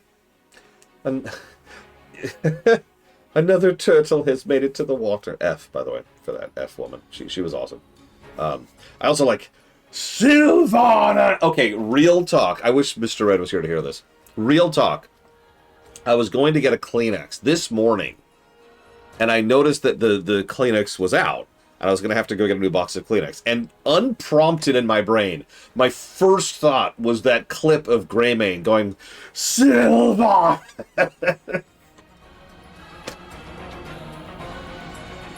Just at top of his lungs, right? But if I'm being honest, we also have to add, oh god, how did he say it? Magni said it. He said the same damn quote constantly. The wounds, champion. The wounds. I can't even do it. I can't do it. My throat's too dry. I can't do the accent. Oh. Azeroth got wounds. I also have to give special credit to what sword? In an entire expansion following through on the sword, who ostensibly was all about the damage done by the sword. Nobody ever gave a damn about the sword. Alright, rewind. Legion. Best meme in Legion. Real quick, worst meme in Legion was how they wouldn't stop quoting Illidan's big quotes. God dang it, stop it. It actually stopped being funny at a certain point. My favorite mount in the entire game? Oh, geez, I don't know. I usually pick a per character mount. Like, best mount in the entire game? Jesus, I don't know. I should have done a best mount. I should do a best mount per expansion. Oh god, I should do a best mount per expansion. This is the BC mount, right here. This is it. This is the BC mount. Vanilla mounts all suck. We're going to skip that. Let's see. Best Wrath mount. I know what that is. Hang on. Best Wrath mount is right here. Here's the best Wrath mount. 100%. I suppose I could actually show you these in action rather than just showing you pictures. That's a thing I could do.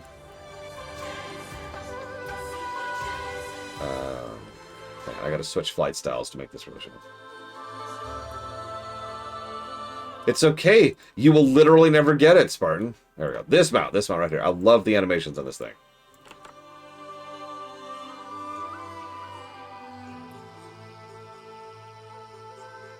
Love it to this day. It looks great from the back, and that's where a mount should look great from. Okay, that's our best Wrath mount. Whoops, wrong thing. Best Catamount? This one. Yep, right here. The drop off of Ragnaros. I actually use this still on my Warlock to this very day. It's the wings. The wings just sell it for me. Look at that thing. That just looks so cool. Pandaria. Ooh. You know, honestly, this is actually the engineering mount, but it was Pandaria, so I'm going with it. It is just so goblin. It looks like it's not even working. It looks like it's barely staying in the air. And it's got great animations as it's flying around. Whoosh. Whoosh. Whoosh. I love this mount. Whoosh. Okay, Warlords? I actually have a Warlords one. Give me a sec. I don't know what it's called. What's that stupid thing called?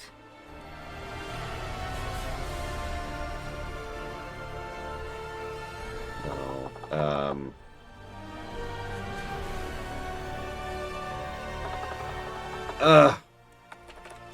Hang on. Kind of in a hurry now. Warlords. Warcraft Foundry. Beast Lord. Yeah, what is this? What is this? It's this thing! I forget what this is called. What is this called? What's this species called? Does anyone remember what it's called?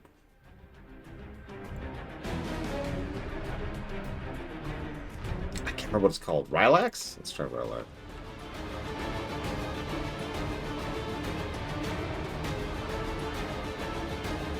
There it is. Iron Skyraver. This thing. There we go. This is a great mount. I love this thing. This is actually my hunter's mount to this day. The bolted on armor, the engines, jets keeping it in the air. Big old flaming skulls. I love this thing. This also has, this is another great animations mount, by the way.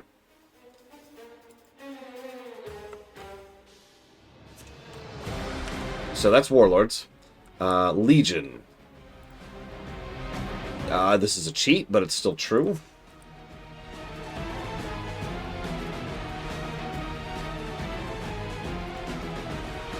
I stand by it. Don't at me. Favorite mount from Legion. Bring it.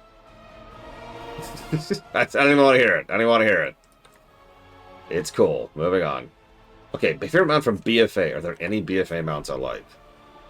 The Lightforged Warframe is also very good. It's actually right there. I can't think of any Legion mounts off the top of my head. Double checking my thoughts. Oh, you're right. I didn't even think about that. I didn't realize. This is a BFA mount, and my mage uses it. Yeah, the Jaina mount. The water elemental. You're right, I completely spaced, but yeah, Battle of Dazar'alor is in fact BFA. Shadowlands I can't show you because it's faction specific. But I'm not even sure what it's called, actually. Oh, never mind. I can check right here. Never mind. I thought I couldn't do it. This sucker. I love the... It looks like a robot. It's actually carved. It's stone. But I love the look of this thing. It even runs cool. And yeah, the blood wings and just... Oh, yeah. No, this is a great mount. Yeah, this is our vampire mount. Okay. Dragonflight? So there weren't actually a lot of mounts in Dragonflight. But I can tell you pretty definitively what my favorite was, because it's the only one I still have favorited. Now, I didn't think this would be my favorite until I got the armor on it. And the armored tips on the wings there, which you can see as it's flapping, as well as just that, like, spiked forward helmet thing, and the great color choices. This is my yellow setup, but there's a lot of great color choices for this. That made this just shine for me. That I wasn't expecting to love it as much as I did, and then I got armor on it. It's just like, oh my god, that's awesome. And that just leaves War Within. What the hell? Yes, the fire dragon that I use on Horde Runner is also a Dragonflight mount. What the hell is my favorite War Within mount? Other than the car, which I can't show you. Oh, duh. I'm stupid. I know exactly what my favorite mount is in War Within, because it's my current main mount. This chonker. Everything about this thing is fantastic. First of all, it's a big ol' mech. Second of all, it's got lightning arcing through it. Third of all, it's got these great jets of awesome as it zooms around. But finally, and the final thing that really makes it good, so there's actually two different riggings for the mech models. One is the one you actually just saw earlier with the golem. Most of the goblin mechs use that model. This thing uses a totally different rigging, and so its animation cycle looks different. So it's just kong, kong, kong, kong, kong, kong. Like you could feel the weight of this thing charging forward, right? As it's racing along the ground. Kong, kong, kong, kong. It's great. And that's all of them. Okay, okay, we did it. We made it. We made it. Woo! And the login song is done. But now we gotta do memes. Damn you, mounts! Damn you! So best Legion meme. Actually, technically, I missed one for BFA. I'm gonna change my answer for BFA because there's actually a much better BFA meme. I'm dead serious. Absolute 100 total % sincerity here. The best meme for BFA is, I've been to space. I have used that meme so many times in other settings to describe the exact same circumstance, which is when the game really insists that I should give a damn about someone who is way lower tier than I am. In fact, if you remember, I was pissed off because Dawn Trail did that for a little bit over in FF14, and then, paradoxically, stopped doing that. So, okay, I'm with that. Sure. Depressing. Cool. Okay, so look at that thing. Hang on, Dr. Hang on. So that's BFA's. Legions is obvious. I accuse you of being a demon. The fact that that's kind of an in-universe thing, the fact that there is an in-universe precedence of if you accuse a demon of being a demon, they basically have to give themselves away because of how much they hate being shapeshifted into the forums, and they can't wait for any excuse to reveal themselves. The fact that that's a thing in lore just kind of solidifies that one for me. I would also accept an illusion. What are you hiding? Okay, so, rewind. Warlord's meme. The obvious meme is Garrison's. But if, and the 4,986 Apex's crystals. No, he actually only needed one. Ranor is free! Poland is free! It's a really, really good pick. I'm going to mention another one, but I think Ranor is free is actually the winner. But my other pick, if I might be so bold, is... So here's a description of Warlords. So you get out there, and there's some time travel, and that's Warlords in a nutshell. the fact the warlords just stopping is at the nexus. It's like the jailer of warlords is the fact that warlords just stopped dead in its tracks, and that kind of wins for me. Okay, so Pandaria, slow down.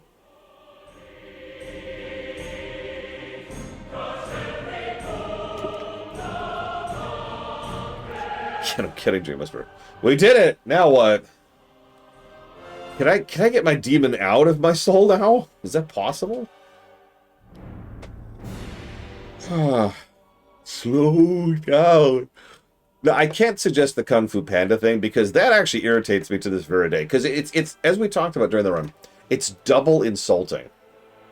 It's insulting towards WoW, because it's wrong and it's stupid and it's derogatory. It's insulting towards Kung Fu Panda, because Kung Fu Panda is, apparently, I still haven't watched it, a great film, which people are using as an insult. It's like saying, oh, that's just like Star Wars. Like, what? Oh, this is just like Lord of the Rings. What? So yeah, it's just it's like I said, it's a dumb meme both directions. That's why I didn't mention that one. I much prefer slow down. Okay. Best meme of Cataclysm.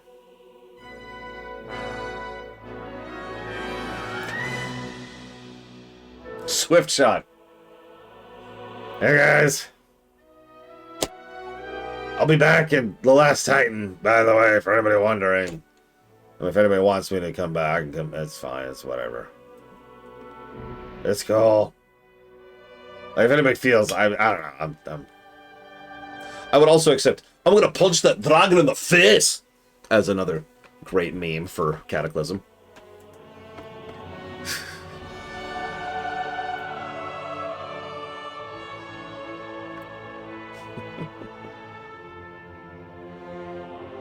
Yeah, that would do it, Spartan.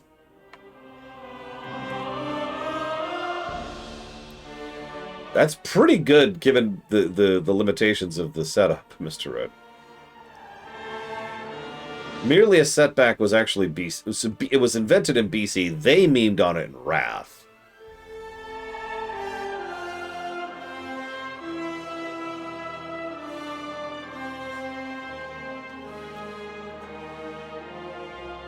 Oh, excuse me. It's better than that dream. Hang on, let me get to it. So, saying, I think we've got a good one for Kata, although Swift Shot obviously wins. For Wrath, my favorite actual little tidbit about Wrath is every single time anybody with any knowledge of the game whatsoever watches the cutscene at the end of Icecrown Citadel, everyone has the exact same response every time. No! Don't put on the helmet! Don't put in the crown! No! No! God, no! Tyrion, stop! Stop! No! Every time I've streamed like 3 times now. Every time someone's like, at least someone in the chat, no!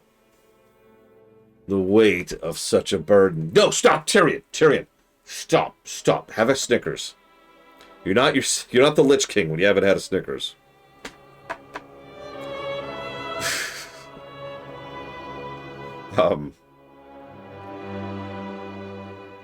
Sir, please put down the cursed artifact, but I must take this burden upon myself.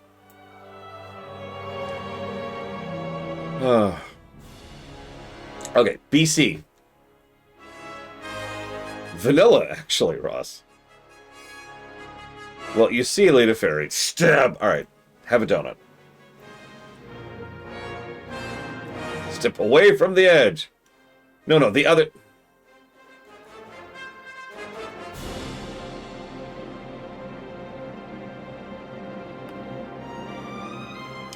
I'm gonna have to go with Alzheimer's for BC. I'm sorry. I know that's my own term, and it's egotistical, but damn it, it is just such a great way to describe so many of the problems with BC. You know? Several writers all writing at actively contradictory and cross connections and not coordinating with each other at all. And nobody bothering to double check their work. And the result is just this giant pile of spaghetti. And not even good spaghetti. It's like that really dumb, boring stuff. It's like that's like butter and noodles, and that's it. No offense, nobody likes that. It's worms. It's actually just a pile of worms. That's BC's story right there. Okay, that leaves vanilla. I actually don't like butter noodles, no. Then again, I also don't like white sauce in general in Italian food. So yeah, vanilla is just a gigantic ball of memes. It's sort of hard to pick an individual meme from vanilla, because it is just... It's just this giant ball of memes. You've got the Baron's Run and Mankrick's wife. You've got You Think You Do But You Don't. You've got Leroy Jenkins, that's from vanilla. Many Whelps Handle, that's again, that's vanilla.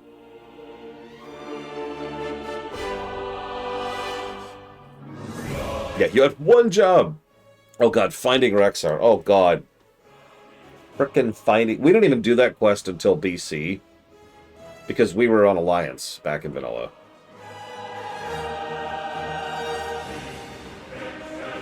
Oh yeah, the Taran brothers, yep. But I think for me, if I had to pick one meme from vanilla more than anything else, it's the fact that thank God I never have to play it again.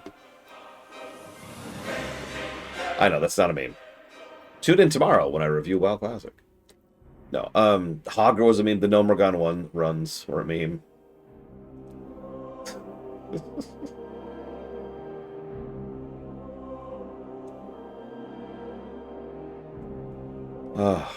I'm tired. This has been a good run. I've enjoyed this. I've enjoyed all of this. I've enjoyed the WoW GAs. I hope you have too. This has been like 3 days. I did not expect this to drag out across 3 days, but I don't regret it. We took our time. We spent our time. Oh yeah, I'll tell you my here's my actual meme for vanilla. Okay. LF3M DPS UBRS HK PST. I think that's everything. I think that's right. Oh my god, you have no idea how hard it was to get an Ubris run going back in the day. I had the key! I had the key!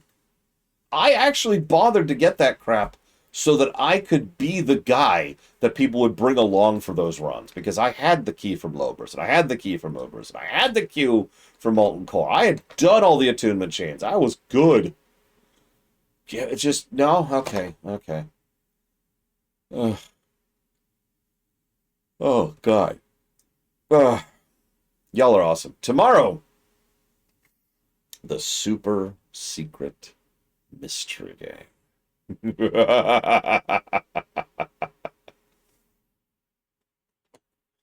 Peace.